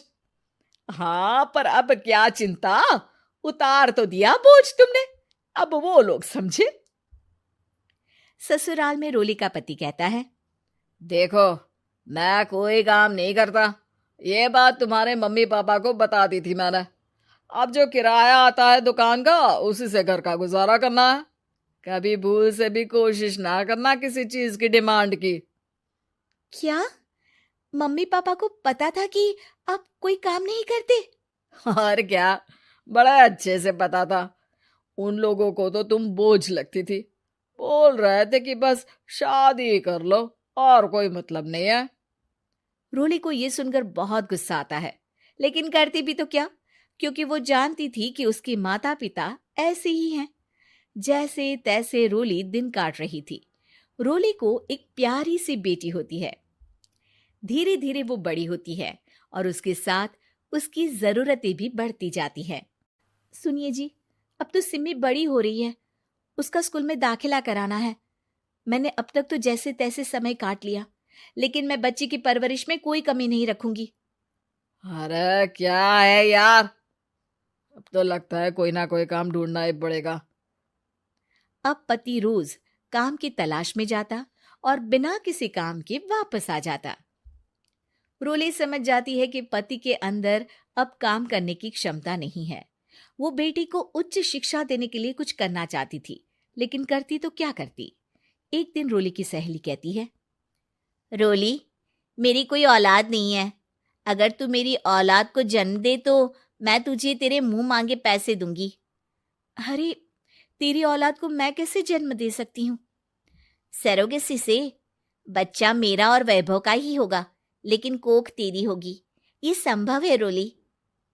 रोली कुछ सोचकर कहती है, मुझे मंजूर है, लेकिन मैं इसका 2 लाख रुपया लूंगी। अरे कोई बात नहीं, मुझे मंजूर है। रोली खुश हो जाती है कि एक बच्चा पैदा करने का उसे 2 लाख रुपया मिलेगा। वो घर आकर पति को बताती है, वो भी खुश हो जाता है। अब क्या था, डॉक्टर के पास जाकर सहेली का बच्चा रोली की कोख में पलने लगता है। मुझे 20,000 चाहिए मेरे बेटी के एडमिशन के लिए। हाँ हाँ ठीक है, मैं उसके एडमिशन से लेकर सारे खर्चे उसके अकाउंट में डाल रही हूँ। रोली की बेटी का एडमिशन हो जाता है। रोली को लगता है कि वो अब सब कुछ ठीक कर देगी। दिन और महीने आगे बढ़ते हैं। अब एक दिन, एक बात कहूं जी, काश इस बच्चे को मैं रख पाती। मैं अब इससे काफी जुड़ गई हूँ। अरे यार, पता नहीं किसका बच्चा है, अपने पास है ना अपनी मुन्नी। हाँ, लेकिन अब मैं भी इस बच्चे से जुड़ाव फील करने लगी हूँ। लेकिन मैं ये जानती हूँ कि ये मेरा बच्चा नहीं है। दोनों की जिंदगी ठीक चल रही थी, लेकिन कहते ना कि सुख का पल ज्यादा लंबा नहीं होता। एक दिन रोली की सहेली का फोन आता है। रोली, मुझे अब ये बच्चा नहीं चाहिए। मैं अपने पति को छोड़ रही हूँ। अरे लेकिन मुझे पैसों की जरूरत है। बच्चा तुम्हारा है, मैं क्या करूंगी? सहेली बिना कुछ बोले फोन काट देती है, फोन स्विच ऑफ कर देती है। लेकिन रोली के जीवन का तूफान यहीं नहीं रुकता। रोली, मैं इतना भार नहीं उठा सकता। आज पढ़ाई का पैसा मांग रही हो, कल को शादी, कॉलेज और पता नहीं क्या क्या। मैं तुम्हें छोड़ रहा हूँ। अपनी बच्ची उठाओ और निकलो इस घर से। अरे पर मैं कर तो रही हूं ना बच्चे के लिए काम। आप आराम से रहिए ना। क्या काम कर रही हो? देख रहा हूं मैं। ये छोटा शहर है, यहाँ लोगों को बात बनाते वक्त नहीं लगता। तो मैं क्या करूं? ज्यादा पढ़ी लिखी नहीं हूं, कैसे घर के खर्चे चलाऊं? और आप तो काम करना ही नहीं चाहते। हाँ, ना चाहता हूं और ना ही करूंगा। रोली को पति की बात पर काफी गुस्सा आ जाता है। ठीक है, अगर मेरे जीवन में संघर्ष ही लिखा है तो वही सही। इस वक्त पति होने के नाते आपको मेरा साथ देना चाहिए था, लेकिन नहीं, आपने तो इस हाल में मुझे घर से बाहर निकालने की बात कह डाली। देखो, ये सारी फालतू की बातों के लिए वक्त नहीं है मेरे पास। रोली, जिसकी कोख में किसी और का बच्चा था और साथ छोटी सी बेटी, पति का घर छोड़कर रास्ते पर आ जाती है। रोली के पास मायके के सिवा दूसरा कोई रास्ता नहीं होता। अरे रोली, कैसी है? कितने दिनों के लिए आई है? हमेशा के लिए माँ। वो माँ को सारी बात बता देती है। ओए लड़की, इतनी हिम्मत का काम कर लिया? अरे ना ना, यहाँ कोई जगह नहीं है। तुम तो अपना बोरिया बिस्तर उठाओ और निकलो यहाँ से। रोली के पास अब मायके का रास्ता भी नहीं बचता। वो चुपचाप बच्ची को लेकर जा रही थी कि उसे दर्द होता है और वो डॉक्टर के पास चली जाती है। और फिर वहां वो एक प्यारे से बेटे को जन्म देती है। कितना प्यारा है, कितने अभागे हैं इसके माँ बाप जो इसके पैदा होने पर भी नहीं है। तभी वहां डॉक्टर आ जाती है। रोली, बच्चे के पिता तुमसे मिलना चाहते हैं। आपका बहुत बहुत शुक्रिया। मैं इस बच्चे को पालूंगा। भले ही इसकी माँ ने इसे छोड़ दिया हो, पर मैं अपनी जिम्मेदारी निभाऊंगा। तो क्या आप मुझे इसके पैदा करने के लिए जिन पैसों की बात हुई थी वो भी देंगे? हाँ, और साथ ही आप चाहें तो मेरे घर में रहकर मेरे बच्चे की देखभाल भी कर सकती हैं। मैं उसके लिए आपको सैलरी दे दिया करूंगा। रोली को लगता है कि जैसे भगवान ने उसके लिए सुकून का रास्ता खोल दिया। वो अब मुकेश के साथ उसके घर चली जाती है, जहां रहकर वो उस बच्चे की देखरेख करती है। अब मुकेश के घर को रोली अच्छे से संभाल लेती है।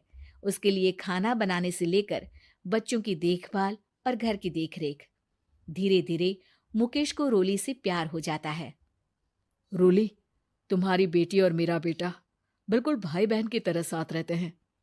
हाँ, आखिर है तो एक ही कोख के बच्चे, अटैचमेंट तो होगा ही ना। रोली, तुमने घर और मुझे दोनों को संभाल लिया। ये तो मेरा काम है। आपने भी तो मुझे छत दी जिससे मैं अपनी बेटी की पढ़ाई और भविष्य के लिए पैसे जोड़ सकूं। अब रोली, क्या तुम मुझसे शादी करोगी? अब मैं जानता हूं तुम्हारी भी शादी कुछ खास अच्छी नहीं रही। रोली को मुकेश की बात ठीक लगती है।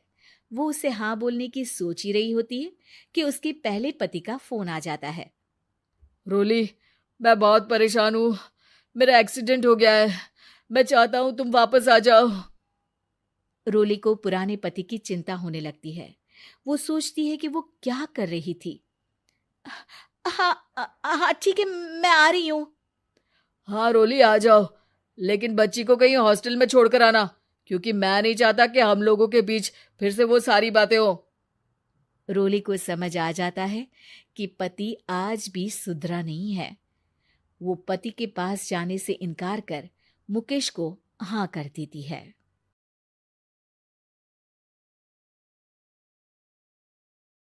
बड़ी बहू वर्षा हर काम में बहुत तेज थी। वहीं छोटी बहू हर्षा हर काम आराम से करती। वर्षा को अपनी तेजी पर बहुत घमंड था। वो बात बात पर हर्षा को ताना मारा करती। एक दिन वर्षा किचन में खाना बना रही होती है और हर्षा से कहती है, देवरानी जी, इतना धीमे धीमे खाना बनाओगी तो लोग भूख से मर जाएंगे। पिछले जन्म में कछुआ थी क्या? मेरा तो पता नहीं, आप बहुत तेज हो। आप पिछले जन्म में घोड़ा थी क्या? वर्षा आराम से चली जाती है।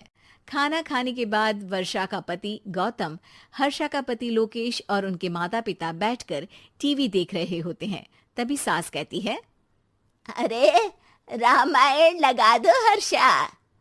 हर्षा धीरे धीरे चैनल बदलती है। जब तक रामायण की चैनल पर पहुंचेगी रावण मर भी चुका होगा।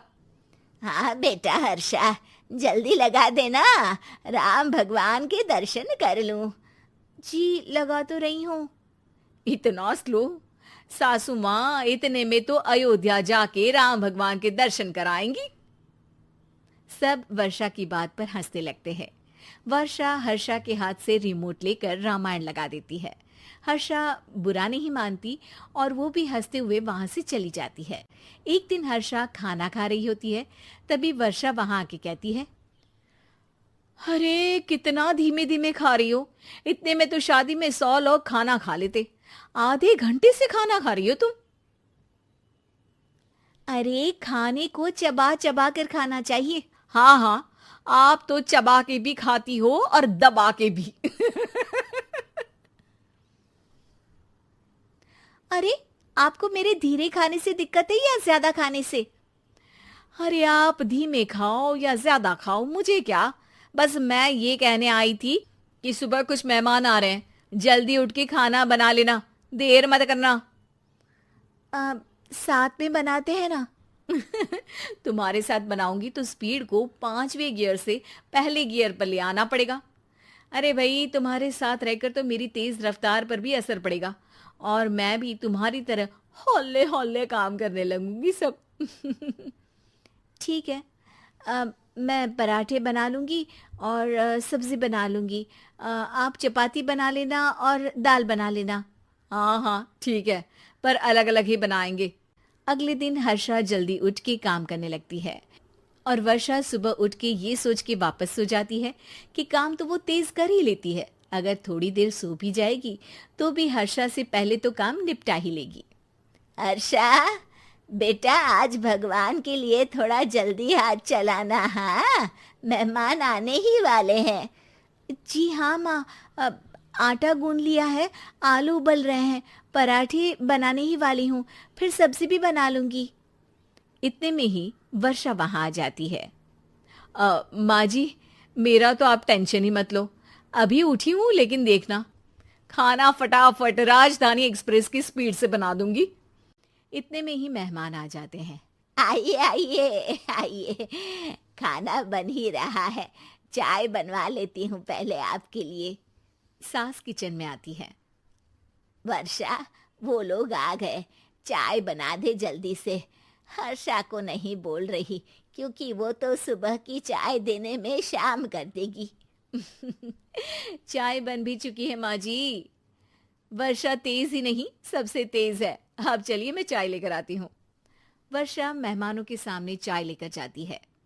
ये हमारी बहू है वर्षा, तेज वर्षा कहते हैं इसको। हर काम में इतनी तेजी रखती है जैसे मिल्खा सिंह भाग रहा हो। अरे वाह वाह, फिर तो खाना भी जल्दी मिलेगा हमको। हाँ हाँ, आप चाय नाश्ता खत्म कर लेंगे, उसके पहले ही वर्षा जल्दी से स्वादिष्ट खाना भी लेकर आ जाएगी। वादा तो कर लिया जल्दी खाना देने का। आपकी चपाती भी नहीं बनी और दाल भी नहीं उबली। फिर भी तुमसे पहले काम खत्म हो जाएगा मेरा। तुम्हारी तरह नहीं हूं, घड़ी की सबसे पतली सुई की जैसे धीमे धीमे धीमे काम करती हो तुम। बस वर्षा अपने तेज हाथों से दाल कुकर में चढ़ाती है और आटा निकाल के गूंथने लगती है। थोड़ी देर में कुकर की तेज सीटी बजती है और वर्षा का हाथ डोल जाता है। आटे में पानी ज्यादा पड़ जाता है। अरे रे, आटा तो ज्यादा गीला हो गया। वर्षा जब रोटी बेलने लगी तो एक भी रोटी गोल नहीं बन रही थी। कोई रोटी श्रीलंका के नक्शे जैसी थी तो कोई रोटी ऑस्ट्रेलिया के नक्शे जैसी बनती। वर्षा चिढ़ जाती है। कुकर फिर से जोर से सीटी मारता है। सास बाहर से आवाज देती है, वर्षा बेटा, आज स्पीड थोड़ी कम लग रही है, टाइम और लगने वाला हो तो बता दो बेटा। वर्षा को ये बात सुनकर बहुत बुरा लगता है। वो सोचना भी नहीं चाहती थी कि कभी उसकी तेजी पर कोई सवाल उठेगा। वहीं हर्षा धीमे धीमे अपना काम करती रहती है। वर्षा दाल बनाते वक्त भी इतनी घबरा जाती है कि जल्दबाजी में दाल में नमक ज्यादा गिर जाता है। वर्षा का खाना फिर भी हर्षा से जल्दी तो बन जाता है और जब खाना मेहमानों के सामने लगता है तो सब हर्षा के खाने की तारीफ करते हैं। अरे पराठे तो कमाल की बनी है और सब्जी भी।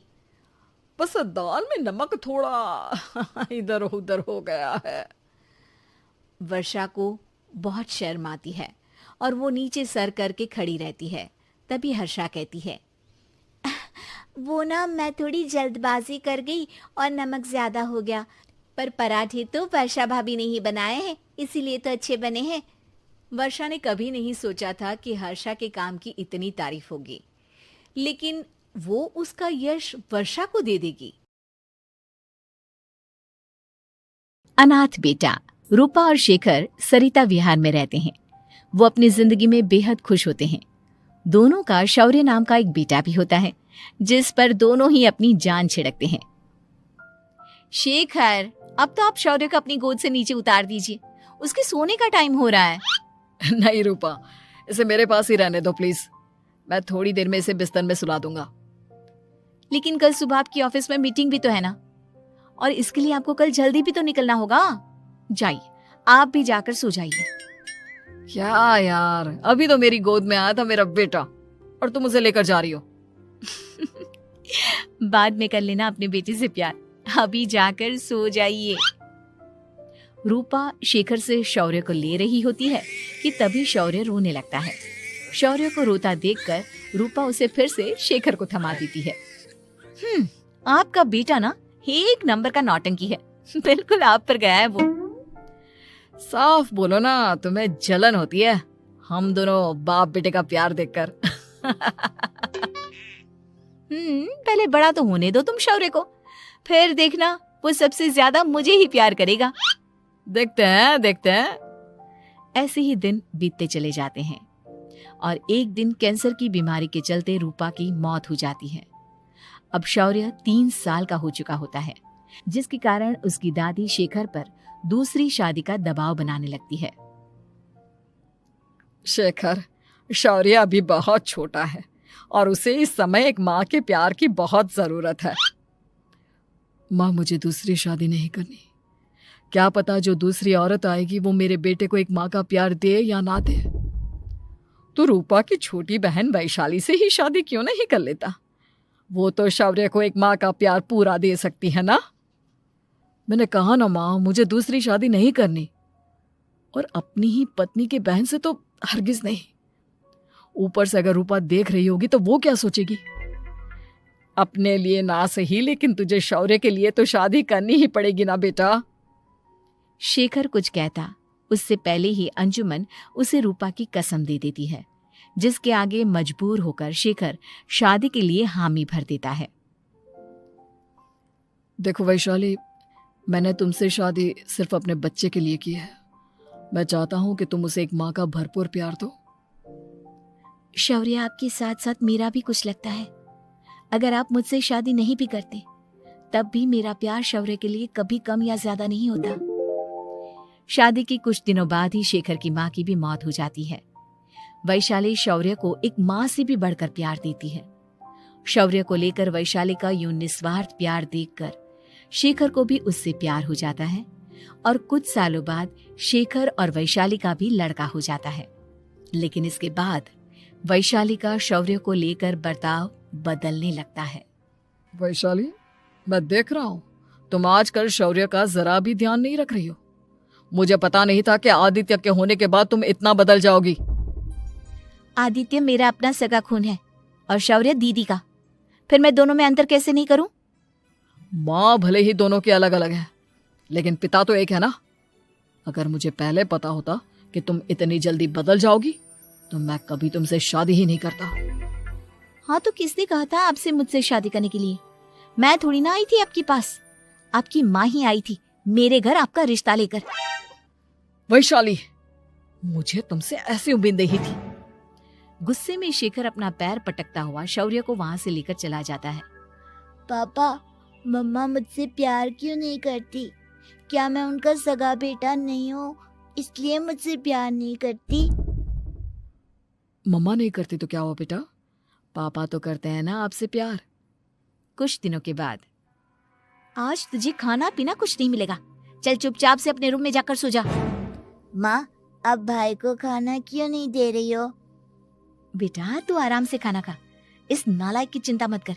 एक दिन खाना नहीं खाएगा तो मर नहीं जाएगा ये। अगर भैया नहीं खाएंगे तो मैं भी नहीं खाऊंगा। तू अपने भाई का भक्त क्यों बन रहा है? ये तेरा सौतेला भाई है, सगा नहीं जो तू लक्ष्मण बन रहा है। माँ, आपको इतना भी नहीं मालूम? श्री राम और लक्ष्मण सगे भाई नहीं थे। श्री राम माता कौशल्या और लक्ष्मण माता सुमित्रा की कोख से जन्मे थे। दोनों के सिर्फ पिता एक थे, लेकिन माँ अलग थी। मुझे ज्यादा ज्ञान देने की जरूरत नहीं है, ये सतयुग और त्रेता युग नहीं है, समझे? आया बड़ा भाई का चमचा। इतना कहकर वैशाली वहां से चली जाती है, जिसके कुछ टाइम बाद शेखर वहां आता है और आदित्य उसे सारी बात बताता है। मुझे माफ कर दो शौर्य, तुम्हारी माँ के जाने के बाद मुझे दूसरी शादी का फैसला करना ही नहीं चाहिए था।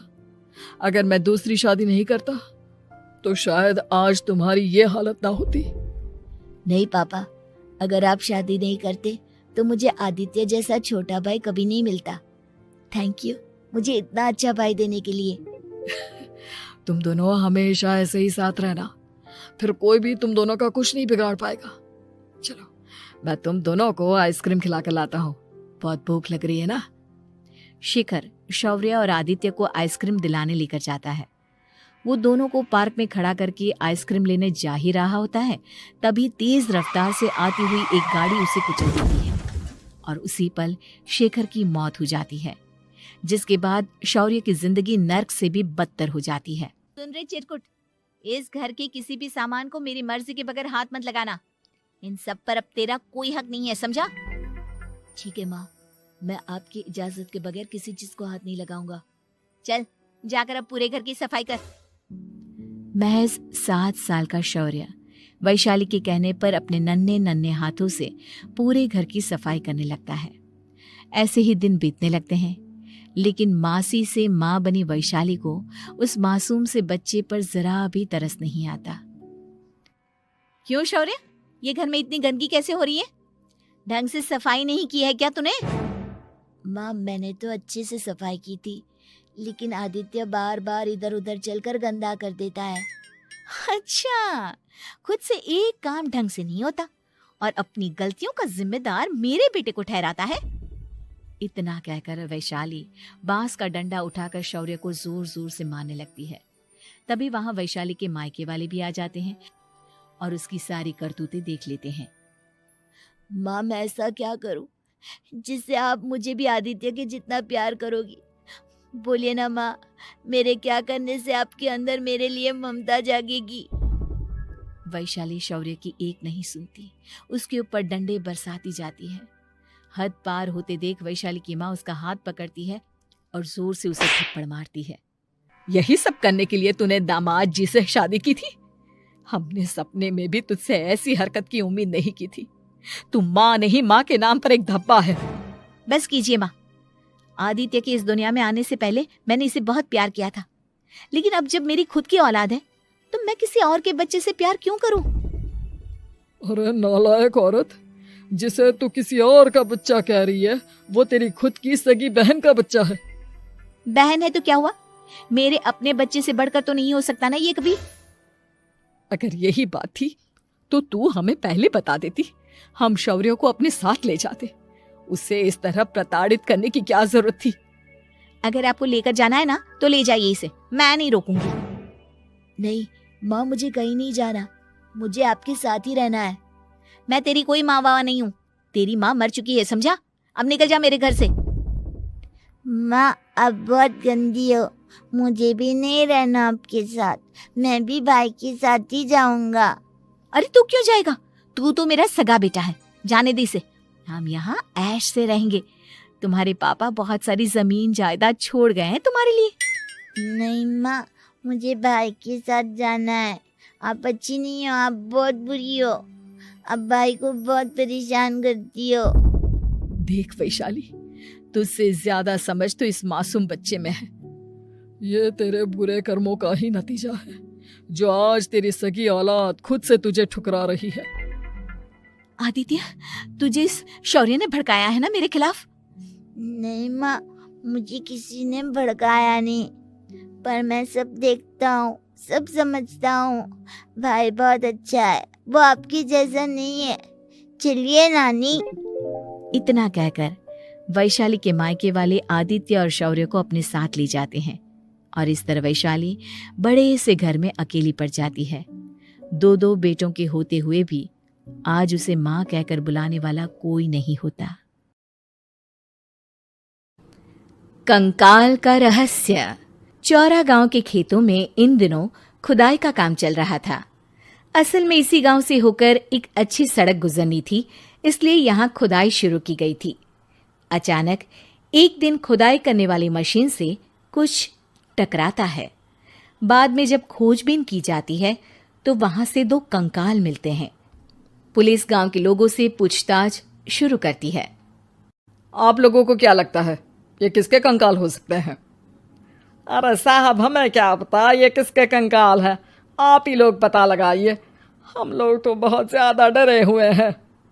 हाँ, हमारी फॉरेंसिक टीम अभी आ रही है। ये बताओ कि इस गांव के रहने वाला कोई जोड़ा गायब तो नहीं ना? क्योंकि शुरुआती जांच में तो ये बात सामने आ रही है कि एक कंकाल किसी पुरुष का है तो एक किसी महिला का। साहब, हमें तो बहुत डर लग रहा है। ऐसे कंकाल मिलने का मतलब गांव के आसपास ही किसी की हत्या हुई है या फिर किसी को जलाकर मार डाला गया है। हाँ साहब, हम अपने परिवार को लेकर बहुत ही ज्यादा परेशान हैं। देखिए, आप लोगों की परेशानी हम समझ सकते हैं, लेकिन आप लोगों को पुलिस का सहयोग करना होगा, क्योंकि आपके सहयोग के बगैर हम ये पता नहीं लगा सकते हैं कि आखिर ये किसके कंकाल है और इनकी हत्या किसने की। ठीक है साहब, गांव के लोग आपका पूरा सहयोग करेंगे। हाँ साहब, पूरा सहयोग करेंगे। तो फिर ठीक है, हम अपनी जांच शुरू कर देते हैं। कुछ दिन बाद जांच रिपोर्ट आ जाती है। पता चलता है कि ये कंकाल करीब 20 साल पुराने हैं, यानी 20 साल पहले किसी जोड़े की हत्या कर शव को यहाँ पर दबा दिया गया था। इंस्पेक्टर राघव, ये बताओ कि 20 साल पहले की मर्डर मिस्ट्री क्या आप सुलझ सकती है? हाँ हाँ सर, क्यों नहीं। लेकिन अब सबूत और गवाह काफी मिट गए होंगे। मुश्किल तो होगी, लेकिन शायद किसी परिवार को इंसाफ मिल सके। इंस्पेक्टर राघव, आप बिल्कुल सही कह रहे हैं। किसी परिवार को तो इंसाफ मिलेगा ही, और किसी को उसके किए की सजा भी मिलेगी। जी सर, मैंने तो जांच शुरू भी कर दी है। 20 साल पहले इस गांव के 2 जोड़े अचानक कहीं गायब हो गए थे। मैंने दोनों ही परिवारों के बाकी के सदस्यों से बातचीत शुरू की तो उन्होंने बताया कि उनके बच्चे शहर गए थे, लेकिन आज तक वापस नहीं लौटे हैं। लेकिन ये दोनों शव किस परिवार के सदस्यों के हैं, ये कैसे पता चल सकेगा? सर, मैंने डीएनए टेस्ट करवा लिया है। आज शाम तक इसकी रिपोर्ट भी आ जाएगी। अच्छा, ठीक है।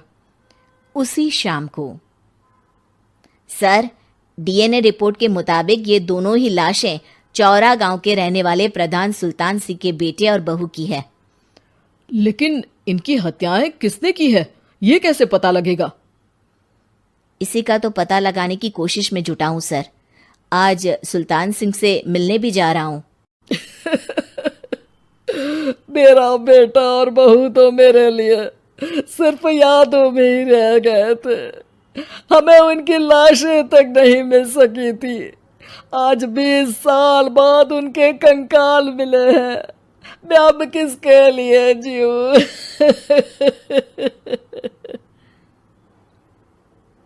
लेकिन सर, क्या आपकी किसी से कोई दुश्मनी थी? अपने बेटे बहू की हत्या के लिए आप किसे जिम्मेदार मान रहे हैं? अब मैं किसका नाम बोलूं? मेरी तो किसी से दुश्मनी नहीं थी, बस मेरे बेटे बहू को कोई वापस ला पाता।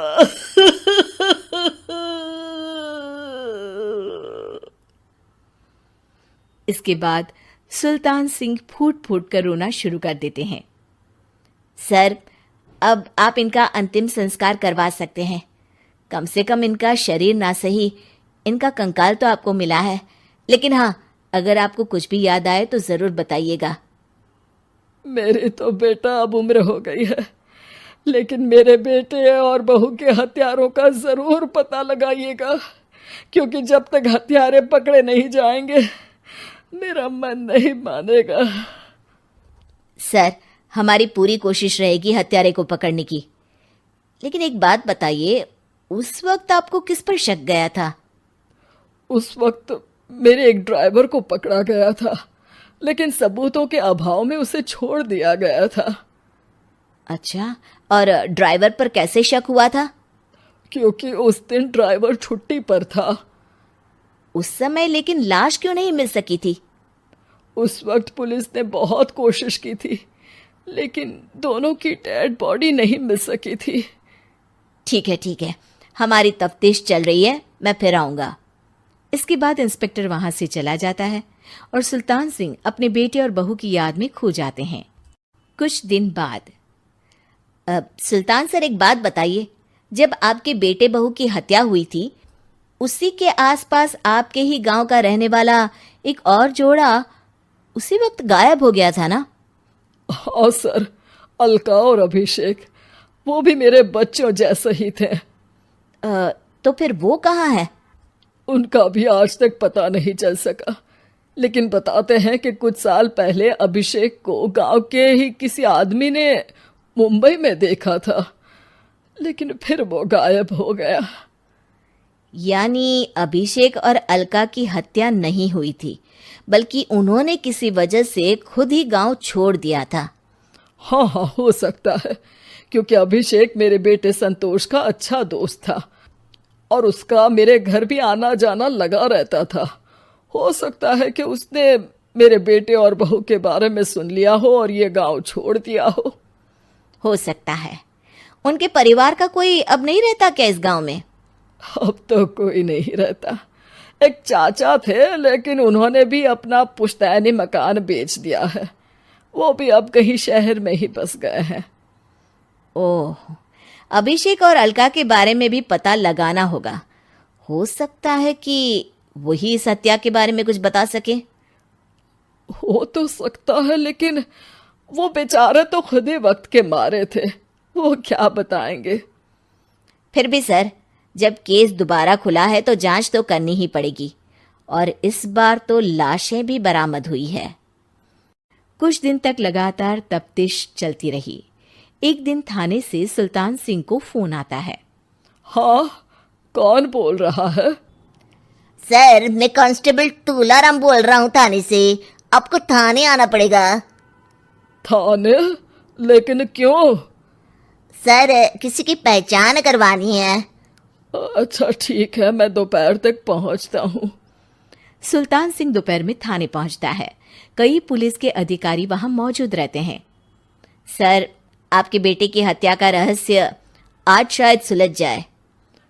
अच्छा इंस्पेक्टर राघव, पर वो कैसे?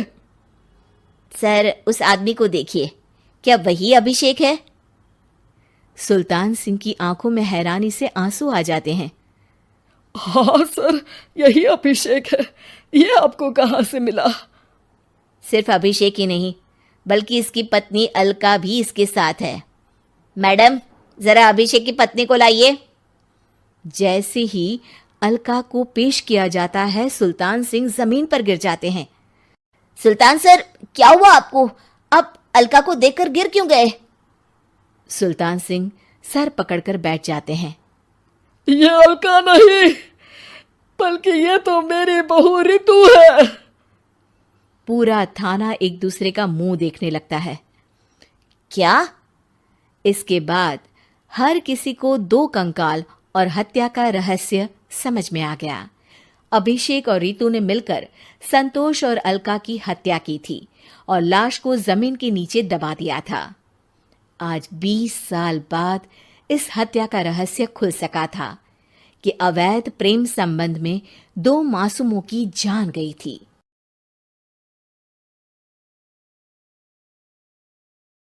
कहानी उन आम घरों की है जहां खाने वाले तो कई, लेकिन कमाने वाला एक मर्द ही होता है। बावजूद इसके उससे उम्मीदें कम नहीं होती। देखिए जी, सामने वाले वर्मा जी कैसी अच्छी तरह से सफाई करते हैं छुट्टी वाले दिन अपने घर की, और एक आप हैं। अरे यार, उनके पास कार है, ऑफिस पास में है और हफ्ते में 2 दिन की छुट्टी होती है, तो फर्क तो पड़ता है ना। मेरी तो शादी ही गलत हो गई। अरे कोई मस्त लड़का मिलता, कमाता भी, घुमाता भी, घर के कामों में भी मदद करता, लेकिन नहीं जी, हमारे वाले को तो कमाने से फुर्सत ही नहीं, और कमाई भी ऐसी कि कोई जरूरत पूरी ही नहीं हो रही है। सुनील बेचारा शीना को देखकर सोचता है कि शीना सही कह रही है। देखने में सुंदर है, घर का सारा काम कर लेती है, उसे तो कोई भी अच्छा लड़का मिल सकता था। क्या सोच रहे हैं? भागने का इरादा तो नहीं है? अरे नहीं मेरी प्यारी बीवी, मैं तो नहीं, पर डर है कि तुम नहीं कहीं भाग जाओ मुझे छोड़कर। शीला सुनील के मुंह से प्यार भरी बात सुनकर मुस्कुराती है। आप भी ना। सुनील एक दिन ऑफिस से घर आता है कि तभी शीना कहती है, सुनिए जी, वो मेरी सहेली आई थी, सारा दिन वो लोग यहीं थे। अब जा रही थी तो मैंने कहा नहीं नहीं, मेरे पति छोड़ आएंगे ना तुम्हें, तो रोक लिया मैंने। सुनील थोड़ी देर कुछ सोचता है, फिर कहता है, ठीक है, मैं कपड़े चेंज करके आता हूँ। अरे तेरे पति को तो लग रहा है कि अच्छा नहीं लगा। अरे नहीं नहीं, ऐसी कोई बात नहीं है, रुको मैं अभी उन्हें घर के कपड़े देकर आती हूँ। शीना अंदर जाती है जहां सुनील पलंग पर लेटा होता है। अरे क्या मजाक है, वो कह रही है कि आपने मुंह बना लिया। सही तो कह रही है, सुबह से अब ऑफिस से लौटा हूँ, 1 कप चाय का तो पूछा नहीं। 20 किलोमीटर जाओ और आओ, और फिर कल उसी टाइम पर ऑफिस। अरे यार, मुझे गाड़ी चलानी आती ना तो बोलती भी नहीं आपको, और कौन सा रिक्शा खींच कर जाना है आपको। सुनील अब क्या बोलता। रात देर से आता है और सो जाता है। अगले दिन शरीर दर्द हो रहा है। अरे तो मत जाओ ना ऑफिस, चलते हैं ना मार्केट घूमने, फिर पिक्चर देखेंगे और रात में खाना खाकर घर वापस। सुनील जब सारे दिन की थकान वाला शेड्यूल सुनता है तो वो सीधे सीधे ऑफिस के लिए तैयार हो जाता है। अब आए दिन शीना की डिमांड बढ़ती ही चली जाती है और सुनील उसको पूरा भी करता। लेकिन एक दिन, ए जी, मेरा भाई आ रहा है, उसे 2 लाख रुपए की जरूरत है। हाँ तो मैं क्या करूं शीना, मेरे पास इतने रुपए नहीं है। हाँ हाँ पता है नहीं है, लेकिन किसी से लेकर तो दे सकते हो ना। अरे मैं किससे मांगू, मेरे तो जानने में भी कोई नहीं है जिसके पास इतनी बड़ी रकम हो। तभी वहां शीना का भाई शीनू आ जाता है। जीजा जी कैसे हैं आप? अब मैं ठीक हूँ शीनू, अचानक इतनी बड़ी रकम की जरूरत कैसे पड़ गई? अरे जीजा जी वो बिजनेस शुरू किया ना, तो उसके लिए पैसे की जरूरत है। काफी हो चुका है, थोड़ा पैसा बचता है तो मैंने सोचा आपसे ले लूं। अब देखो, मेरे ऑफिस में कुछ लोग हैं जिनकी सेविंग अच्छी है, मैं उन लोगों से बात करके देखता हूँ। सुनील ऑफिस से किसी से पैसे लेकर शीना को दे देता है। शीना वो पैसा भाई को दे देती है। 2 महीने बाद। अरे यार शीना, वो ऑफिस वाला आदमी अपने पैसे मांग रहा है, कैसे दूं? अपने भाई से बोलो ना पैसे दे दे। अरे हाँ हाँ दे देगा, कहाँ भागा जा रहा है, आप उनको बोल दो कि दे देंगे।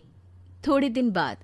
शीना, वो आदमी मुझसे आज भी पैसे मांग रहा था यार, मैं तंग आ गया हूँ। ऑफिस जाते ही सामने उसका चेहरा दिखता है, क्या बोलूं, बार बार पैसे मांगता है। अच्छा, मैं शीनू को फोन लगाती हूँ, बात करके देखती हूँ। शीना भाई को फोन करती है लेकिन वो फोन उठाता ही नहीं। लगता है भाई कहीं ऐसी जगह है जहाँ नेटवर्क की समस्या होगी। सुनील अगले दिन दोपहर को ही घर आ जाता है। उसका चेहरा उतरा और परेशान सा होता है। वो रोने लगता है। अरे क्या हुआ जी? आप इतना परेशान क्यों हैं? सब ठीक तो है ना? अरे नहीं शीना, कुछ ठीक नहीं है, मैं ठीक नहीं हूँ। तुम्हारे भाई के लिए मैंने जो पैसे लिए थे, उस आदमी ने आज भरे ऑफिस में सबके सामने मेरी बेइज्जती कर दी। सबके सामने आज मैं कर्जदार बनकर खड़ा था। मैंने हर वो प्रयास किया घर चलाने के लिए जो मैं कर सकता था, लेकिन अब नहीं होगा। वो फिर रोने लगता है। अरे आप तो औरतों की तरह रो रहे हैं, मर्द हैं आप। क्यों? आदमी के सीने में दिल नहीं होता, या फिर वो इंसान नहीं मशीन होता है? अरे मैं थक चुका हूँ शीना, तुम समझती क्यों नहीं? मैं भी शारीरिक और मानसिक रूप से थकता हूँ। मैं भी आराम करना चाहता हूँ, सुकून चाहता हूँ। मैं अब कुछ नहीं कर सकता। कुछ नहीं। वो बैठ जाता है। शीना पति को हैरान परेशान देखकर चुप हो जाती है। अगले दिन। सुनिए, ये लीजिए 2 लाख रुपये, उस आदमी को दे दीजिए और बोल दीजिए कि आज के बाद किसी को पैसे के लिए बेइज्जत ना करे। सुनील पैसे देखकर राहत की सांस लेता है। अरे शीना, तुमने तो मेरा बहुत बड़ा काम कर दिया। अब मैं शान से ऑफिस जा सकता हूँ, लेकिन ये पैसे आए कहाँ से? ये पैसे मैंने अपने गहनों को गिरवी रख कर लिया है। तुम ठीक रहो, निश्चिंत रहो, मैं बस यही चाहती हूँ। मुझे माफ करना, पर अब मैं समझ चुकी हूँ कि मर्द को भी दर्द होता है। ऐसी मजेदार कहानी के लिए मेरा चैनल सब्सक्राइब करें। सब्सक्राइब और बेल आइकन का बटन दबाएं।